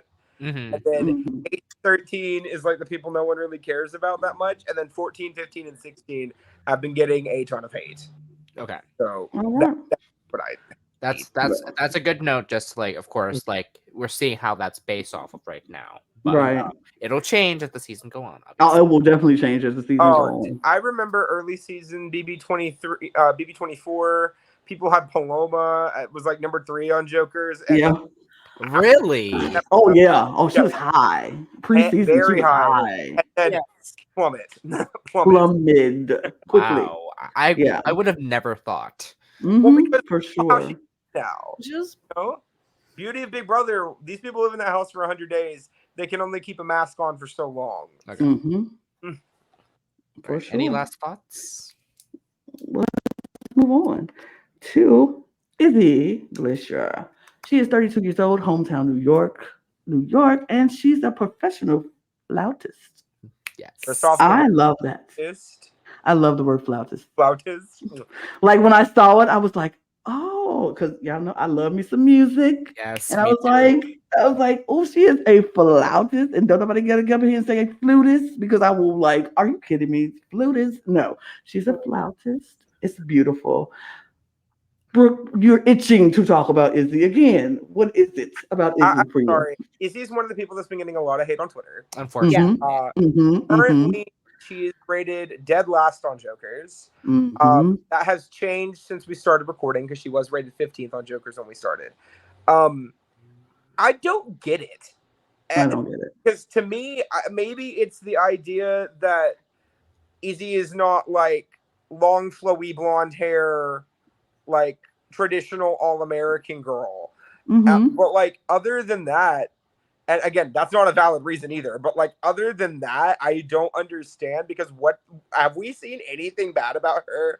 Like no. It's just blatant homophobia. Exactly. I love the woman in flannel. I love literally. Flannel. I am very disheartened by the reaction Izzy has gotten. She's done nothing. Except and I don't get it. But sorry, please go on, Jill. Yeah, I know that she said she started watching like in January, but she's a big fan. Like that's a little disconnected. But wait, girl, hold on. But however, she brought the U-Haul to her Big Brother relationship. So, you know, that's hilarious. First of all, that was very funny. And second, well, I will say this. As someone who became a fan of Survivor over the course of a month, watching every season a month, she represents the people who like become a little bit obsessed with the show, and I feel like it's very relatable. And she's watched all of Big Brother twice, not just once. Which is insane. Oh wow! And Since then January. yeah, and then I'll say this too, like it's very much misogyny, it's very much homophobia. She literally said one of the first things she wants to be an out and proud, strong queer woman, and of course people hate her for that, and I think she knows that. But I think if I had to throw a dart stick something at the wall, she's giving like Nicole Anthony vibes meets maybe Kira from BB Can 7. And maybe that's why people are typecasting her, but I really love her so far. When I saw Professional Flautist, I was like, and gay, please. That's my stand card. Mm-hmm. Like, Also, Taken as well. Taken. Truly, like iconic behavior right here. Izzy is definitely somebody I think is going to be somebody to watch. I want to see what she does in the house. Because she seems like she's really fun and she has like a really good spirit about her, which again, why is she getting this bullshit hate? Cough, cough, it's homophobia. That is the correct answer. But like, I really hope that she doesn't get like targeted early. She could be, and I don't want that for her because I definitely think she has the potential to make it further. I'll be real though, the vibe I am getting from her placement wise is like Brittany from Big Brother 23, and I don't want that for her, but that is the feeling. Every season needs a box star, and I'm getting that gut feeling. I mean, see, this is what I think. And I don't understand why she's getting hate, because I personally, when I saw her video, I was like, oh, she's gonna be hilarious. Like, she was like, she knows, she's very conscious and like self-aware. Like, she knows she's not in the house as the quote unquote hot girl of the season. She's not the bikini girl of the season. And she knows that. She's like, look, I am 32 years old, queer woman who's a professional flautist. I'm not the party girl. I'm not the girly girl. I'm not the cute blonde, like you said, I'm an all-American girl. I am the lesbian woman who is very much taken, who is very open and happy with being who I am, or queer woman, whatever, happy with being who I am. And I got my little short haircut. I'm wearing my glasses. I'm as pale as I can be. I'm not the beauty queen, but what I am is confident in myself. I know who I am. And she was like, I'm a professional flautist and I'm very open and queer. Sorry, ladies, I'm taken. Like, she knows, she is so like, I'm just like, I know y'all looking at me, but you can't have me. The sorry, I'm taken won me It's over. like, she is very like tongue in cheek, like, ha, I know what y'all thinking, and I'm just gonna go off and like dismantle all of your little isms and hates or whatever. But I think she went into this knowing she was going to get this kind of hate. This is America. We know what it is in this town. We know what's going on right now. She knew she was going to get the hate, but she also was like, but I'm going to be very confident and I'm not going to let that bother me. She's going to go in this house and I think she's going to do really well. I don't know how far she's going to make it. We don't know who the personalities are in this house, but I wish her nothing, or them. If whatever your pronouns are, Miss Izzy, I wish you nothing. I looked up but her the best. Instagram. She, her. She, her. I wish you nothing but the best. I want to see all the good things from her this season. I'm excited for her. I am. Brandon, did you have some thoughts? Pretty much what's echoing everyone. Like, I am very happy, like, as a music inclined person myself as well, because I played clarinet, so seeing a flautist in this lineup, like, okay, like I better see some like band nerd talk in the live feeds. Like, that's all I'm saying. Not band nerd talk. I love that. I love that. Izzy, we love you here. We stand here at the Cup. I just want to say, but okay, we'll move on to Jag Bains, 25 years old, Omak, Washington, truck company owner and other professions apparently. He is the first he's Punjabi Ska house guest. That's what it is. I remember because I made sure I was going to say it correctly because I am not going to get canceled for not knowing how to pronounce this. But I'm excited to have a Punjabi person in the house, and not just in the house, but proudly wearing this turban. He says, I will be wearing my turban at all times because that is just who I am, and I don't want him to represent himself any other way. I'm excited for him. Representation matters, and so for any other person coming behind him who wants to be on Big Brother, they can do that. But I'm happy for him, and yeah, thoughts. Brandon, we'll start with you. Thank you. Yeah, when I found this out, I was like, it really took this long. Mm-hmm. Like, damn. Now this is like one like surprise cast in my opinion in a way, because like with of course with the race, unfortunately, but at the same time, like I'm like seeing the personalities, because like I'm gonna get like again the sorry. my brain's getting jumbled a lot because again how excited I am. I'm very getting Afghanimal vibes if you watch The Amazing Race. Oh yes, yes, In a very good way, because I good love way. I love them. the Afghanimals. Yeah, So, they were like, great. This is some like I remember watching like his like the intro video of like introducing the cast. Like he gives off very good energy. So this is like one thing I can like very look forward to. He's someone that could also be like a good snake. Yeah. Like of course, like when we think back, unfortunately, Paul, but don't want to think about it anyways. But he could also be a good snake, because like you could not expect like what he could do.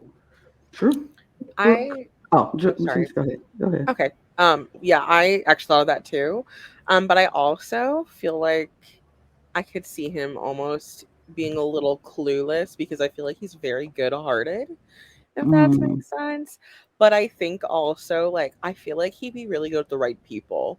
I think also I'm just really excited to see him, because, you know, I'm also excited and a little scared because I feel like he could get racial hate, like racially motivated hate. Especially in the climate of this like country, I think it could be really bad. But I do think from what I've seen of Hisam and then other people in the house, I do feel like someone would speak up. I don't know, like what, even Miss Bowie, I'd be like that's not right. Like I don't know something, but I think he has potential to do pretty well. But I think he has really good energy. I'm not completely rooting for him the same way I'm rooting for other people, right? But not because I don't like him, but just because I'm just like I want something else to attach to. But I really, really am happy to see him here. And I also think he's just, I don't know, I like his energy a lot. Like there's nothing bad about him. That's the thing, there's nothing bad about him. There's nothing negative to me. And the fun part of that is you're not the only person that likes his energy. He's 4th on Jones right now. Period. Which, again, I am ecstatic to see. I really enjoyed him in the previews we got today. I definitely think he has a chance to make it deeper into the competition if people are, feeling that sense of loyalty. I think he definitely, like, everyone here said they're going to play a good social game. I definitely think he has, like, from what we see, he seems like the most affable person on this cast, at least from the previews. I hope he keeps that in, because, if everybody else is, being messy and strategy, I mean, we saw Taylor for the most part. I mean, she had strategy there too, but her social game really carried her deeper into the game too, and is also what got her so many votes on the jury. So I definitely think he has a chance to make it deep. He could even win. I'm not like completely writing him off for that either. Yeah. I think he's like my number 2 right now. I love a man in pink. Just I love. That's a really hard shade to pull off, and he looks amazing in it. I really like him, so I'm really hoping he goes far. Yeah, I think Jag is somebody who I'm like, he's up there. He's up there in my, I don't know what number, but I just know he's up there for me. But all right, let's move on to Jared Fields, age 25, Norwalk, Connecticut. He's an exterminator, and he is the son of 4-time Survivor player and Traders winner, the one, the only, the icon, the legend, and the moment, Miss Cerie Fields. Jared is famous by association because I said this to Jinx before we got on air. I said this before. Because of Jared's mother, I will throw my entire game away for this man.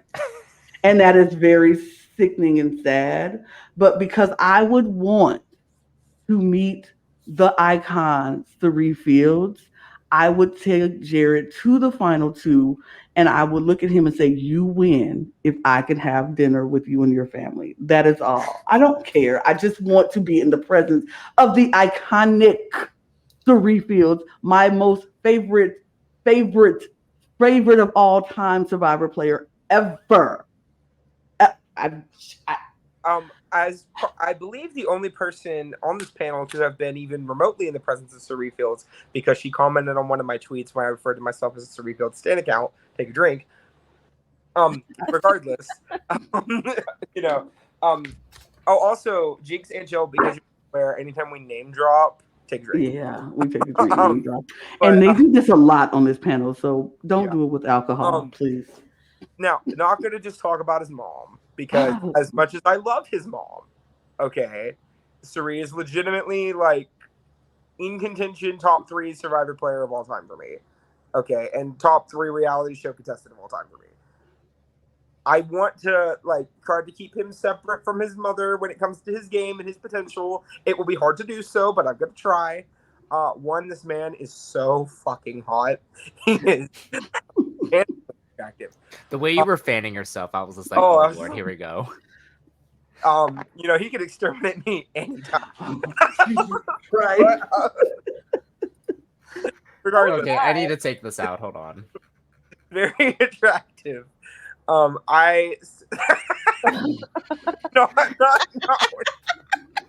you did not just send me to bonk retail. I'm sorry, I had to. Regardless, I'm okay with being sent to jail for this one. I would go to jail for this one. Lana would throw Big Brother. I would throw myself to jail. I mean, truly. But he also just seemed like a really relaxed person, which, again, something that's going to help him in the house, because there are a lot of bigger personalities on this cast. And if you want to blend in those first couple weeks and establish those good relationships, he definitely has the potential to do that. Also, he looks really good in that shirt. That shirt in his previews, like, oof. He looks very calm and collected in this picture. Like, and I'm very excited to see that too, because, like, of course, I know everyone's like want to go hard, go fast, but, like, of course, when you, like, keep your level head, like, that's, like, another way to, like, be good at this game. Because, like, you don't want to, like, overthink. You can just, like, let the game run its course and see how things go. Like, I can see him, like, go with the flow, but not, like, floater vibe. Because, like, that's how, like, I mean, that's how I play most of my games. I, like, go with the flow and adapt how I go, basically. Like, I consider myself a wild card, basically, but I haven't played the game since, so I can't really say much. Also, life best. Sorry, this is the second time we have seen him on our televisions on a CBS reality show, because Cerie loved one on Game Changer. Oh, right. Which also we are worried and concerned about, in the fact of Cory has watched Game Changers several times, and he may or may not remember Jared. And that is coming from Zach. Zach says that he does not know if he actually remembers Jared as, like, will remember him and older, because it's been a minute since Game Changers. And so he's grown and maybe looks a little different. I don't know. We'll see. We'll see once Cory and Jared gets together if Cory remembers Jared. Yeah, it was 2017. So right. He may not. High school at the time. I'll say what I said before this call started, or the stream started. The producers knew not to cast me because they knew that I would just throw for him and I'd be a menace on TV, and that'd be really embarrassing. And it's, part of it, because of his mom, like, of course we already talked about this. But I was like, hey, if we didn't have his mom, he seems so, like, secure, stable, chill, and like his personality and like his smile very infectious. And so for me, I just feel like I would have been very starstruck already, like not even like crush wise, but it's like, oh, I can actually depend and trust him. And I guess we have to kind of bring his mother into that because his mom, we see his mom be the ultimate person for that kind of gameplay. So I don't know. I don't think there's anything wrong with bringing it up because you're going to kind of have to in a way. Like, you're going to, especially because I feel like he's really going to play that type of way. But I won't criticize him if he played completely differently. But I just get a very good feeling from him, like, regardless. That's the thing. I get a very good feeling from him. Like, he just seems like, I don't know, I feel like they're going to go pretty hard on the exterminator jokes in the diary room, like when they write them. But but maybe he'll pull them off. That's what I'm kind of feeling from him. So very charming. On the plus, you've already had Exterminators Alliance that has already happened, so we don't have to worry about that name getting recycled. Thank God. Jill. I was just saying he's going to exterminate the competition. I don't know. He looks so much like his mom. I think he's adorable. I hope he can manage his threat level. Good luck, Jared. I think what he has that a lot of people who comes in the game who looks like him does not have is he has had years and years of someone who knows these games and knows how to play this game to talk to him and maybe even coach a little bit and watch and have visual of getting people to trust you and to, lower the threat level. I think he is, he just seems chill. And I think he learned this. This is something you just learned. He just seems like he just knows he's going to go into this high stress situation and just be like, I can't be in here like wilding out. I have to relax. I know who I am. If people find out who I am, that's also something that can go against me. Not just my physical strength, but everything else. So I think he kind of like, I just think he's going to do well. I'm hoping, I'm praying. I'm just hoping he's going to do well. That's all. That's it. I just hope he does well. Like unless people blow up and find out and they care about Suri that bad, like unless they find out, I do think he has a good chance at making Final 5, Final 4. Like, I mean, again, I'm not trying to just compare him to his mom, but if I was him, I would literally play like my mother. I'm so sorry to say, I would play like Miss Suri Fields. I would. Because look at her. She's endgame queen. She won Traitors. There's nothing wrong to me with that. And I'd just be like, you know what? I'll be the Suri of Big Brother. I don't know. And I really hope he's not ashamed of her. I think it's going to be really cool. I think he's going to do well. I really cannot imagine him doing badly. No, his video, he was just like, I'm not going to tell people who my mother is because he said, my mother is like the Michael Jordan of Survivor. You just don't want to go in there and say, hey, I'm Suri Fields' son, because then everybody who maybe even looked at Survivor in a little bit will know who Suri Fields is. So he's like, I'm not going to say who she is, but I'm definitely going to take the lessons that she taught me into this game. No. Yeah, and I want to say one more thing and I'll let you go. I'm so sorry, Brooke. Mm-hmm. And then my little daydream universe, I'm like, wow, imagine if I was playing the game with him and then I was his closest ally and he reveals to me he's Suri's son. I would just be like, wow, the ultimate token of trust. We are going to the end. And that's what I love about Big Brother. I want to be able to have these images and fantasies and ideas because that's what Big Brother should be. And this theme, I hope, is going to be multiverse type of thing. Sorry, please go, Brooke. I could definitely, like we mentioned, Cory has a bit of advantage comparatively in terms of out of the two that are related to someone he's played another CBS reality show before, in that Zach was a first boot. Yes, he's active on Twitter, but he does not have the Suri effect that by any means. I definitely could see a world where Cory does recognize Jared. I mean, is he planning on lying about his last name? Is he there are things here that he would have to do that if Cory did recognize him, or at least theoretically recognize him, right? that he would have to like try to skirt to the other end. So it's kind of the 50-50. Not to mention, I guarantee you there are other Survivor fans on this show. Mhm. So, you never know. I would like to mention he is currently number 2 on Jokers. He was number 1 at the start, but Felicia did her thing. Period. So, regardless, he is very popular with the fan base right now, as he should be. Could be. And we're going to move on from one amazing person to another, I think, me fears. When you show red, It's not red. Not red. Kirsten Elwin, 25 years old, from her hometown is Orlando, Florida, via Dominica.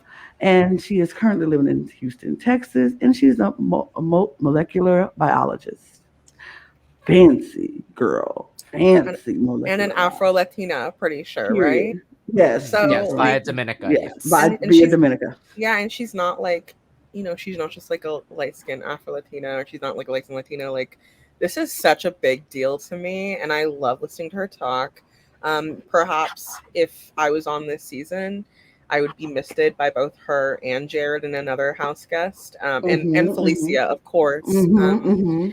But I just am so excited for her because also like she seemed like a bestie. Like I was like, oh, I could talk with her, and she's a molecular biologist, which I didn't realize. So I'm like, damn. She is a massive, like a huge threat to a decent chunk of the people on this cast. If I was gonna wager based on the interviews, I think she definitely has the most like book smarts out of everyone on the cast. Like that's how she came across to me. And look at that smile. She is gorgeous. Gorgina, as my friend Logan would say. Yeah, she's 25. Like I have a gut feeling she is going to be doing damage in this house, and whether that is just through a showmance, whether that is through strategy, whether that is through comps, she seems like the total package to me. Now, does that mean she's going to win? No. But it gives her a good shot, and I definitely could see her making it to the end. Yeah, she is one to look out for me because like she's in my initial top 3 of like favorites right now. Like watching her intro video from what I saw, like also very good energy. Like I love like her personality like right off the bat. Like, and of course a woman in STEM, gotta appreciate that because like there's not enough. Because like I'm really loving the whole occupation diversity as well. Like I'm actually enjoying that. Of course, like we're getting, last season didn't show much, but we're getting a lot from this cast, and I'm very happy. So I mean, and she's a Black woman in STEM, a Latino woman in STEM. Like she's the woman of STEM. Honestly, Period. she's she's so gorgeous. Like the moment. Indeed. No, I think too, what would be such a beautiful thing to see would be if she keeps her threat level low and goes really far and then pulls out, oh yeah, I'm a molecular biologist, by the way. So I've been studying y'all down to your genes and your molecules. Like, I don't care. I'm obsessed. Jill. Yes, I'm obsessed. I mean, yeah. She's Gorgina. She's beautiful. She's smart. She's super intelligent. She is going to be somebody who definitely people need to look out for. And I feel like she's giving off the Taylor Hale vibe that everybody's going to be like, oh, she's beautiful. She's gorgeous. And she said she's going to tell everybody she's a fashion designer. Taylor Hale was a fashion stylist. I'm just saying. She's giving me very Taylor Hale, so she need to watch out because people are already gonna be like, wait, hold on. But I think she'll be smart enough to get her way through all of that and maybe find the right people if people are not too threatened by her right off the gate, because that is something confident Black women have to worry about all the time. So I hope that they don't take the whole for real Taylor Hale effect on her right away, day one, and she can come in there, be herself, be confident, but also keep her threat level to a minimum. So, because I would love to see her around for a while. I don't want to see her first or second boot or anything like that. I want to see Kirsten around for a long while. If she's any type of boot that's pre-jury, you're gonna hear me singing Sarah McLachlan. You're gonna hear you're gonna see a funeral. Like I can't do it. I can't do it. Yeah. Mona. Also, I really love how she spells her name. Like I love Kirsten. Okay. Kirsten, if you're free Thursday, I'm free Thursday. I think she might be busy Thursday. That's right. Thursday in November. Thursday the last Thursday in November, like way back. Not Thanksgiving. So you did, Brooke? Did you have something to say about Kirsten? I'm a big fan. I hope she goes far. Also, some reason she's 10 on Jokers right now, and I'm really confused. That is surprising. Because the person who's like number 5 on Jokers for me should be number 10. Like maybe they got confused. They were like 10 across the board. Right? 10 across. 10. Jokers is like full of bloody jokers, like Jokers. Yeah, derogatory. No, literally. Messed up our lives yet again. Yeah. So Jinx, I want to hear your comment about Cameron before we move on. So we can. Yes. Okay. So some update about Mr. Cameron Hardin. He wrote this about the situation in America happening with the Confederate flag. I find it interesting that the largest voices in favor of the Confederate flag are the same ones aggressively against kneeling during the national anthem because it is disrespectful. Do they not understand the Confederate States was our beloved country's #1 enemy? They were a terrorist organization in favor of inhuman practices, attempting to disrupt the very things we held sacred as a country. One cannot, with sound understanding, fly both flags. Take a moment to think of what a Confederate soldier would have done it during our anthem, or to the United States of America flag. Don't get me started on the heritage over hate cop-out, nor do we need to dive into Confederate monument atrocities. There are no Nazi flags or monuments in Germany honoring their heritage. They are on the wrong side of the fight. Be on the right side of all our country stands for. Did Cameron just move up in my rankings of faith? I think so. I kind of think so. I'm glad this man is raising children. Period. Like and he's in Georgia too, so I'm like, hey, where Confederate flag starts rising on a regular. He's not an AI generated Big Brother player anymore. No, thank he's God. not AI generated at all. No. Okay, Cameron. I said what I said about you stands. I said, is this gonna be the white man that I want to stand this season? Maybe so. And I think maybe he biracial because his hair is so big. Maybe that's why it's so thick, maybe that's why it's what I wonder what his baby mama looks like. I think he might be like a 1% North African. I think his baby mama might be black. Yeah. Honestly, I'm just saying because he sounds like an ally to me. That's all I'm saying. He sounds like ally-ish. Okay, Cameron, we have conversation. We'll talk about it later, Cameron. We'll holler. Look, we'll see. Okay, thank you for that update. I'm excited now. Okay, we're moving on because we have Luke Valentine. The silence for me. Jump scare. Jump scare. I was gonna say he looks like Jon Stewart, but like the wind turned while he's doing his eyebrow lift and his face got stuck. But like that side of the face with the eyebrow looks like Jon Stewart to me. The other half looks different. I can't unsee the Jon Stewart now. I'm looking, and you're right. Okay. So apparently, let me do his intro, and then we'll jump in. He's 30 years old from Weston, Florida. And now he lives in Coral Springs, Florida, and he's an illustrator. Makes sense being in Florida. Y'all know Austin from BB17? Unfortunately, yeah. He seems like the blonde. Yeah, like the Judas. He seems like the blonde, blue-eyed version of Austin. And I'll say one more thing. Apparently, he wanted to come in and be a himbo. So I really think he said that. So I think he really is like our new age Austin. I Does he really have to try? I mean, I'll keep it a buck. I would like to rescind the AI generated comment at Cameron and throw it at Luke because that one makes more sense. Okay, that makes more sense. Face, like the way he has the rock eyebrow going on right now, looks derpy. Okay, and I mean that in the like old internet tradition of the word derpy, right? Like something just looks fake, looks like masked on. Like he does not look real. He looks like he was made in a lab. He reminds me of every white org man that promises you safety and is gonna have your back, and then is like, "I'm sorry, I couldn't listen to the group." Like he seems like a sellout. Like he would not. Sorry, Brook. I concur.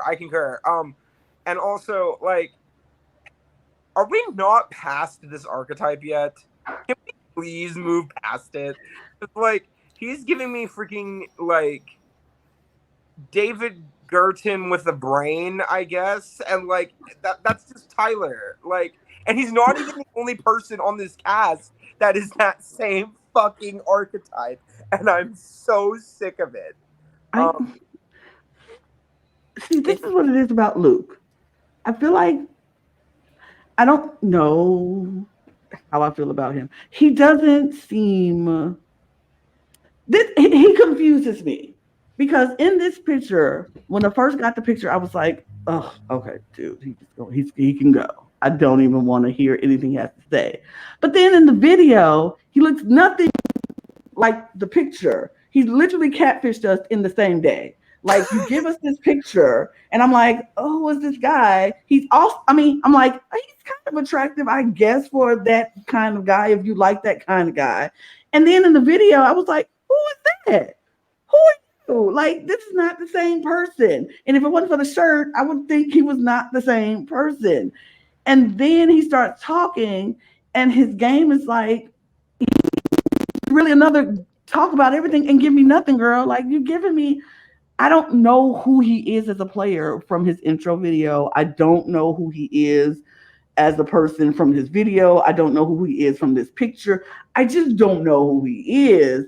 And for me, that puts you at the bottom of the list for me because I'm like, I don't know. You ain't gave me nothing. And you just seem like the typical guy who comes in Big Brother house who we all like, no, thank you. No, you can go. Like, I hate being the person like I want somebody going first boot with the picture just coming out 7 hours ago.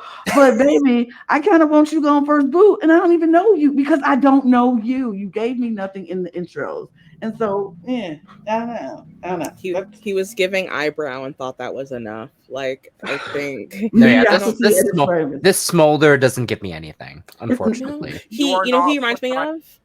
He reminds me of Prince Charming in Shrek too. Yeah. He's also like low key Brent from BB23, like a Susan. And again, do not know this man's personality. He could be a sweetheart. Just from the initial impression, I'm getting the same vibe I got from Brent from his initial impression. Yeah, me too. Also, since we have recorded, he was at 13 on Jokers, right?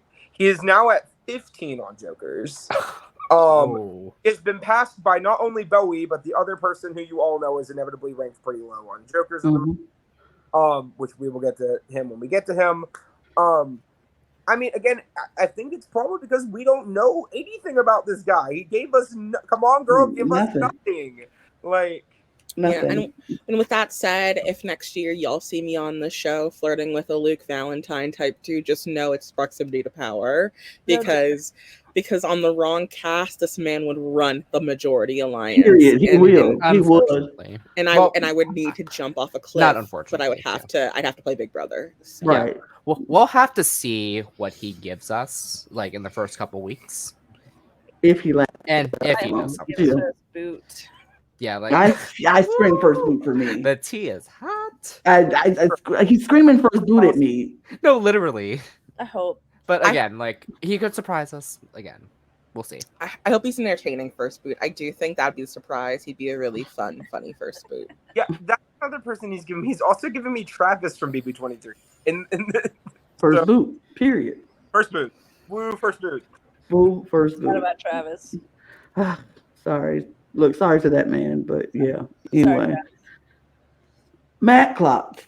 He is 27 years old from Cameron Park, California. He now lives in Baton Rouge, Louisiana. He's a Deaf Olympic gold medalist, and he's the first hearing impaired contestant to compete on Big Brother. Not only is he a Deaf Olympics gold medalist, he is a 5-time Deaf Olympics gold medalist. Okay, I looked into this man because he does have a Wikipedia page. He's the only person on this cast that has a Wikipedia page. But he does have a Wikipedia page, and he's like considered the best U.S. swimmer in the Deaf Olympics at the moment. Amazing track record there. I am so happy we are getting a deaf contestant on the show. I'm thrilled, to be quite honest with you. Took fucking long enough. Thank you, casting. He's gonna do great. Yeah, I'm excited. It's so funny. Like, I think he could be a really good surprise addition to this. Like, I think him and Jag might get along and be a really cool kind of like duo that people don't expect, but like kind of shake things up. Like, I think there's potential, like in a really good universe of like everyone is wonderful, great, you know, we can only complain because I do something cringy in a house or something like that. There's a potential for like just I see Matt and Luke and I don't know, some of the boys being goofy and it being almost heartwarming because I feel like, again, being disabled, growing up disabled, I don't know that I've experienced, but I do know like when you deal with disability of any type, there's kind of an othering. And so whenever you get to kind of be in a group of people, it can be fun. So I hope that, I don't know, I hope that he does better than I think he might do. And I also think I hope we get to see more of him. And I don't know if he uses ASL, but I hope we get to see that if he does and not have just him talk, because I think that'd be really important. And also really cool.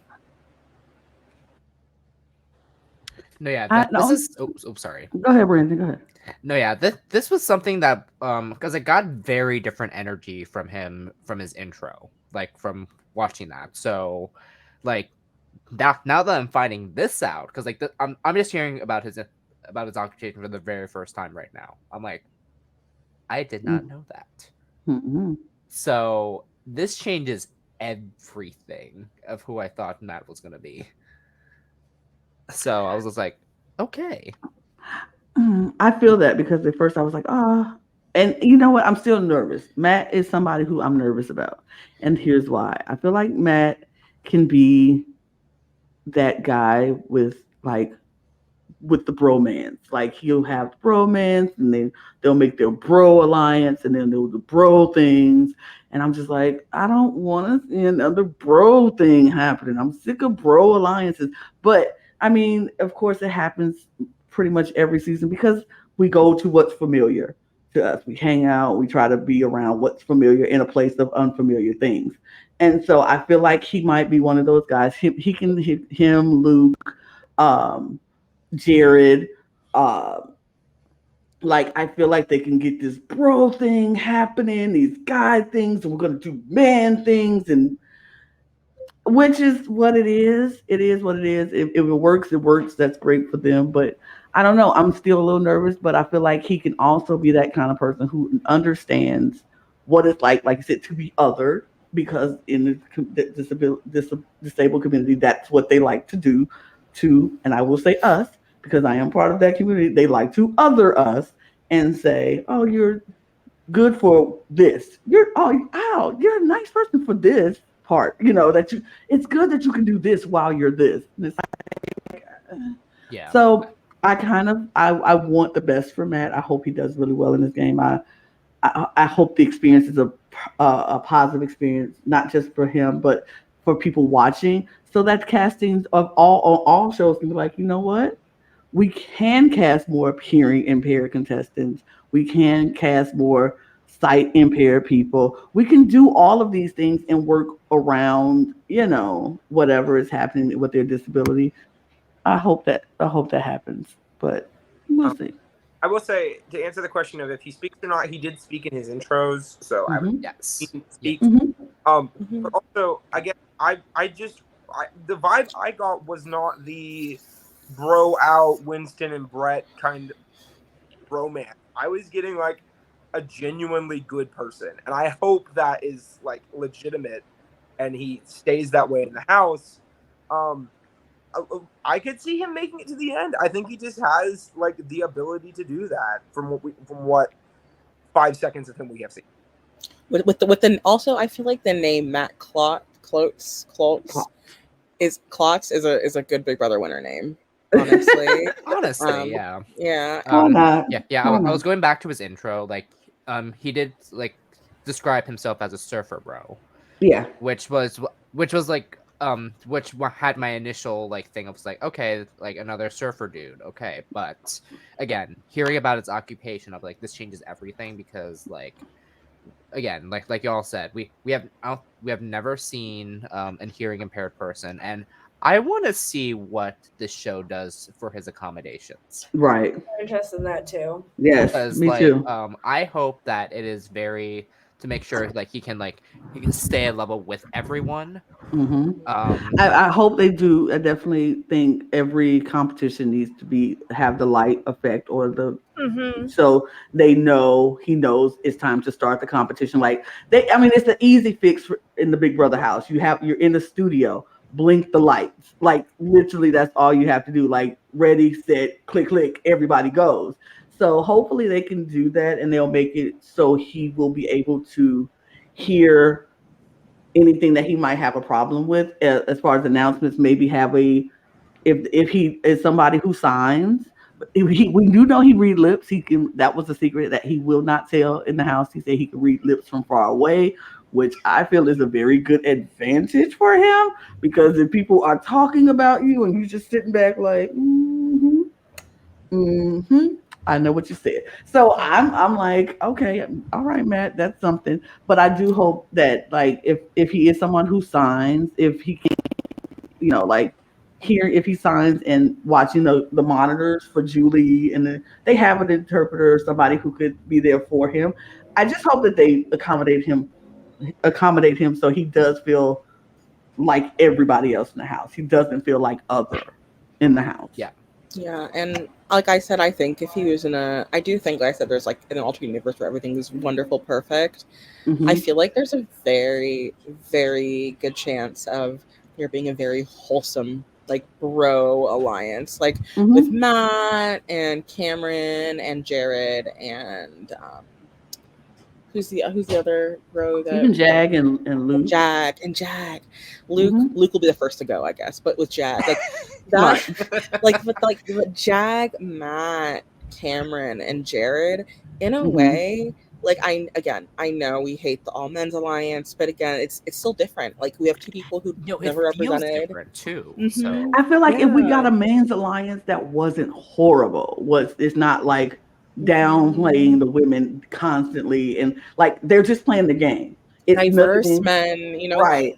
Tell men stories, but like like with Jag, I mean, especially Jag, Matt, Jared, and I think they have Cameron. a lot to offer. But yeah, okay, let's move on because we still have a couple more. Mecole Hayes, 30 years old, from St. Louis, Missouri, now lives in Upper Marlboro, Maryland, and she's a political consultant. For the Democrats. For the Democrats. Let's keep it a buck. She is for the Democrats. I'm obsessed with Mecole Hayes, first of all, because her name is Mecole. No, not literally. Not Nicole, like all the typical Nicoles we've seen on the show.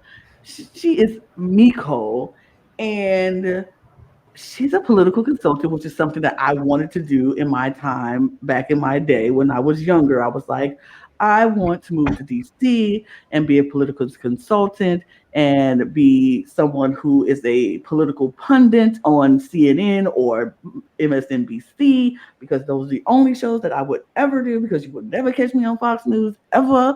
But I was just like, this is what I wanted to do. I wanted to be that girl in that power suit with my briefcase, strolling up Capitol Hill and going into the lot and being lot, all of that stuff. But then I got older and I was like, I ain't got time for that nonsense. That's too much. That was me too. I need Mecole and Kirsten to link and realize they could be like they could run that house, because imagine those two, the political. I would love them to do that, but it scares me because they already go link them together. They're going to link them together the moment they walk in the door. Oh, she is going to be with her, and he is going to be with them, and then she's going to be with them. It's going to be the Cookout 3.0. We know. No, literally. And that scares me. That's the only thing that scares me. We already saw somebody bring that up in 24. I'm just saying, but not exist. But we're going to talk about Mecole. Mecole to me. I'll finish and then you got it. Y'all take it. Mecole to me is somebody who I'm like, she is going to be able to talk her way out of a lot of sticky situations, and I am here for it. I love to see when smart, intelligent people can talk their way out of a crazy situation. I think she's going to be someone who ends up in mess, maybe unknowing or knowingly ends up in some mess, but can be able to sneak her way right out of it and be like, oop, nope, not me.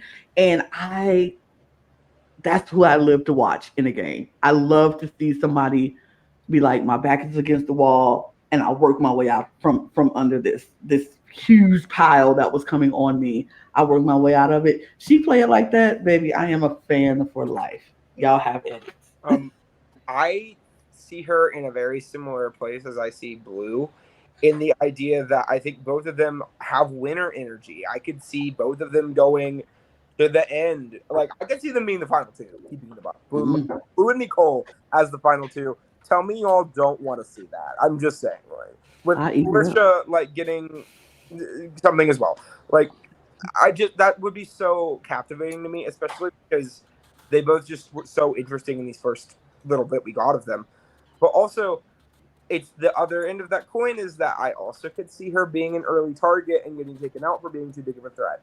And it's really going to come down to if she can manage her threat level early compared to everyone else. Because if people see that, you look at her, you think she looks pretty smart, right? She looks like she has a good head on her shoulders. I mean, she appears to be pretty physically fit as well. And if people pick up on both of those things early, she could be an early target.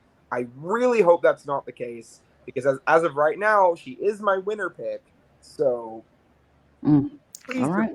We're going to fight for the draft then, because she is also my winner pick. Oh, Lord. Like, she has my stand card right now. Mecole has my stand card right now. Like, I'll say this right now. My top three is Mecole, Felicia, and Kirsten right now. Those are my top three. And when I saw her intro, like, immediately I was like, number one, right here, right now. Like, and also a DMV native, Upper Marlboro, Maryland, around DC. Like, I'm so excited to see her.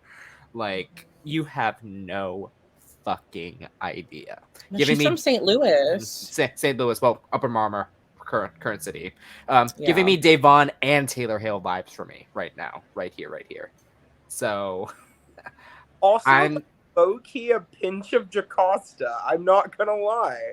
Okay. Not in the like religiosity of it all, but like just her energy for some reason is giving me a pinch of Jocasta, and I don't know why.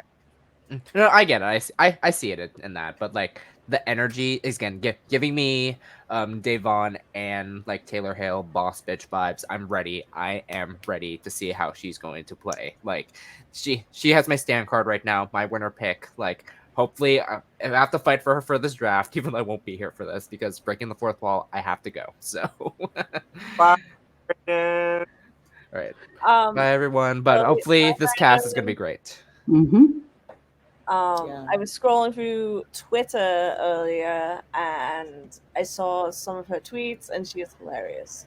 And now I can't find it because I wanted to share them, but they were on Twitter. I saw them earlier.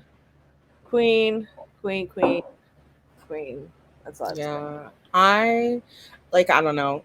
I've lived in both cities now that she's from, and I feel like if she really does have the personality and I don't know, able to connect people and the political consultant, the strategic mind, I see her going really, really far. And I just like her. I think out of everyone's pictures, hers is the most inviting. Hers is the most enticing. And I think I don't know, it's a perfect world where her and Kirsten just final two, and they're they call themselves Chilltown.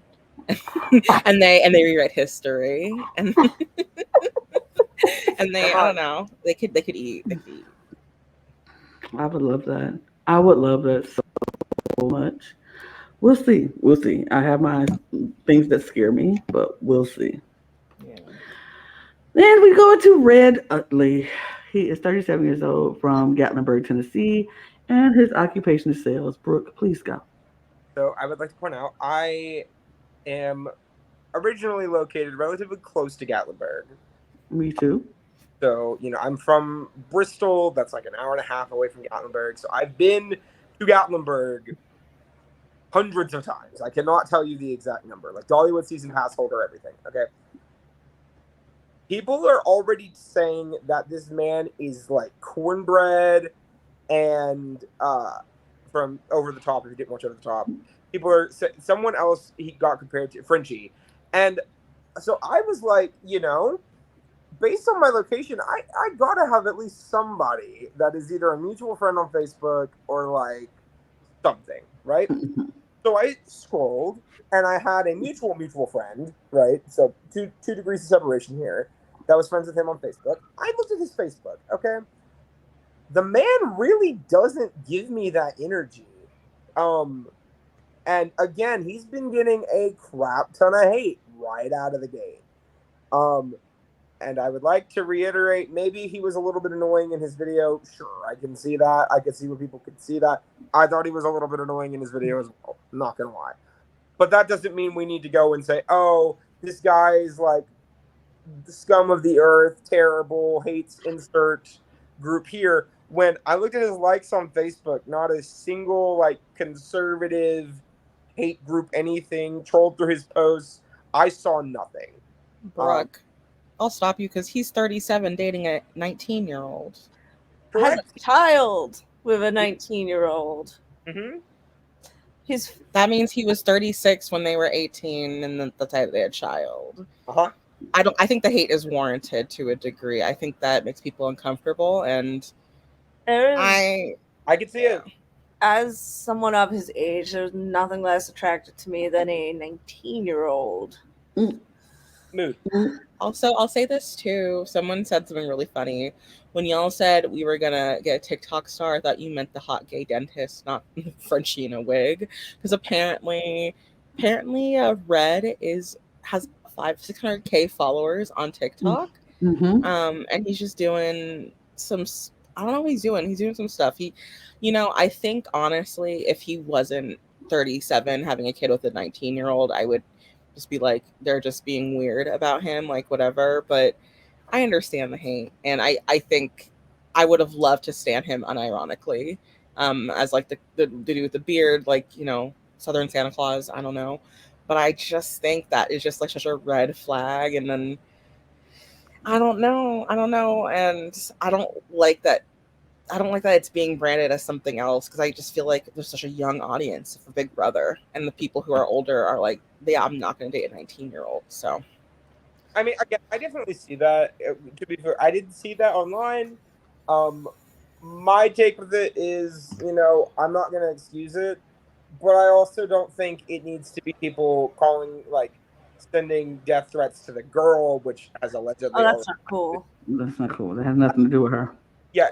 There's just been a lot of there's a difference between not liking someone and going to the nth degree, which Twitter people for Big Brother, Drag Race, Survivor, we always seem to just go to the nth degree, right out of the gate. And I wish people would not do that, but I mean, I get not liking it because I'm not a fan. I'm not gonna defend this dude and say, "Oh, he's got my thing." No, I don't like him. First boot, baby. But like, I don't want this to turn into the personal attack of the century that happens every time we get a Big Brother cast reveal. I don't think his loved one should be attacked, but I don't think it's okay to go in on someone, but also that's very predatory. So I mean, I'm not gonna feel bad for going in a bit on a predator. I get that and I understand that. I also feel like not knowing all of the situations because we don't know what the relationship is. And yes, it seems very predatory. Like you're 36 having a child with an 18-year-old.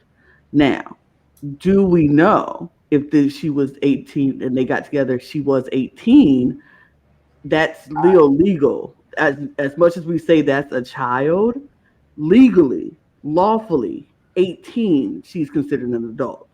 And as much as we hate it because it just seems gross because she's still 18, and in my head, I'm like, as long as teen is in her name, that's still kind of gross for you. It's like they've been together like 2 years. See, that's and there's a lot of things that are illegal that shouldn't be. Exactly, so. and I agree with you. I agree 100%. Yeah, no, I know you agree. And it's just they have a baby, and it's just it's weird. It's gross. It's whatever. But it's none of. You know what I say? It ain't none of my business because I ain't doing it, and I refuse to be all of them. You know, because like I say to some things, we just let people live their life because you don't want nobody influencing your life. And if that's what they want to do, as gross as it is, I ain't got to do it. Yeah, well, then people can comment on it if you're going to be a public figure on a TV show. Exactly. He's going to have to deal with the consequences of his lifestyle and his choices. And I don't think it's fair that we talk. She has nothing to do with this. She has nothing to do with this. So going in on her and sending her threats is weird. It's so very weird. Is he somebody who I'm going to be like, you got my stand account card? Absolutely not. But am I going to be like, I'm going to send threats to your family because of your choices? Absolutely not. Absolutely not. I would also point out him and his wife do have a shared Facebook account. That's so. I wanted to comment on that, and that's a red flag. Creepy. It's such a red flag. That is okay. Also, I don't know if y'all know, but I mean, Lana might, but like in the South, it is so unbelievably common. Of course. And it is such a red flag to me. It's so gross. It's so gross. It's so weird because like that's why I'm sitting here in in this southern country, southern world that I'm living in right now. And I'm like, yes, this is so very gross. Yes, this is so very weird and cringeworthy. But I'm like, but do I know so many people where this is so common? Yes. And I'm like, ew. But it is. So I'm kind of like, I think I'm so jaded by how common it is for these 37s and 40s-year-olds to be looking at these 18 and 17s and 16s and marrying them at 17 and 16, marrying these girls and their parents agreeing to the marriage. And it's very weird to me. It's very gross to me, but that is Red. You got a lot of stuff that you go deal with when you come out this house because your past is now coming out. So you gonna have to deal with it, unfortunately, because people don't agree with your choices. It is what it is. Sorry, Red. Anything else y'all want to talk about, Red, or can we move? He's also a bartender, for whatever that's worth. And also, I want to be clear, the reason why I think they listed his occupation as sales is because he works at a moonshine facility. I'm about to say, he sells moonshine. Yeah, he sells moonshine. But like, if you are in Gatlinburg, that makes sense. Cool, because they have permits. If you are not, and you hear he's a moonshiner, like, good luck. Yeah. But you call him a bartender for. Reilly Smedley. She is 24 years old from Portland, Maine. Currently lives in Nashville, Tennessee, and she is also a bartender, but a legal bartender in all states. He's also our last time guest. So She is. So let's talk about Reilly. I feel like Reilly is someone who is another epitome of say everything and give me nothing. Like, I don't know her. I don't know her, but she's cute. Like, I think she's adorable. She's the only one giving us like animated picture, but she's cute. She's she's She going to Is she an influencer? I don't. I don't think so, but she's a bar. She might. She made a might have to follow. comment. She made a comment about being a different flavor of human being or something. So I'd love to know what flavor she is. I wonder what that means. My Yeah, guess. me too. My guess is vanilla because that's what I was getting. Oh, I was saying Um, beige. Also, Lana, you know the clip we have from Claim to Fame? Mm-hmm. Play that because that's how I feel like she's going to end up being. Yeah, no, I'm not playing it. I'm on full screen. Feel like I deserve more camera time kind of person to me, and like, sure, I get that. Again, limited amount of interaction, and again, from what I've been seeing online, a lot of people feel that way. How is she rated number 5 on Jokers right now? Because she is. Because she's cute, she's blonde, and she's blonde and she has white. boobs and white. Swap That's why. her and Kirsten, whoever her name is, she'll that'd be great. Yeah. Yeah. I really would love for her to actually be with it, and be like a Meg type Mhm. archetype, but I have not seen it from her. Like, there's nothing, and like, I don't know. I don't hate her though. Like, I don't want to stand on the hate train. Mm-mm. Yet I would like to. I know someone from Portland, Maine. They're kind of cool. So, I would like to believe the best, but the fact that she's 5th on Jokers is bewildering. Jokers is full of jokers. Yeah. Yeah. So, the Joker's not you guys. All right. I don't have much. I think she's okay. I think she's great. I think she's beautiful. She's fine. I won't say she's great. I'll say she's fine. I'll watch. I'll keep my eyes open for her. I would love to see what else she has. If she is that new flavor that she says she is, she's a different flavor. I would love to see what that means. Like, what does she mean by that? What does That she was mean kind by of that? funny. That was kind of funny. I was like, cool. Okay, what's the tea? What's up? She Right, went I from don't- vanilla to vanilla bean. She said Madagascar vanilla. Yeah. Not vanilla to vanilla bean. Okay, but that is all of the house guests. We finally got through all of them. And so we're going to, oh, wait, let me put it into a With better. only 4 left standing. But we're going to go into a draft because Brandon did leave the draft order how they would like to do it. And I'm going to put us on a randomizer, and I'm going to randomize it a couple of times through. I'm doing it right now on my phone. So 1, 2, 3. All right, that's going to be it. So this is the order of our draft. It's going to be Jinx, then Brandon, then me, then Brook, then Jill. That is the order. We are going to have 3 picks. Somebody's just going to be left unpicked. And in our... Yeah, I wonder who. Somebody's going to be left unpicked. So, Jinx. Hold on, let me get my pad and pencil so I could make sure I have do this correctly. I'm gonna be nice to Brandon, and I hope everyone else will too. Maybe I just get pick privilege. Brandon's so as long as Brandon's number 1, he gets his number 1. Yeah. I mean, that's cute and everything, but I'm not trying to be nice to anybody. So if my pick is there and you don't pick them, I'm sorry for you. So let's go. Jinx. I'm picking Kirsten as my first. Oh, you would pick Kirsten as your first. That's fair. It's very fair. I'm trying not to be a meninist. So, so then Brandon.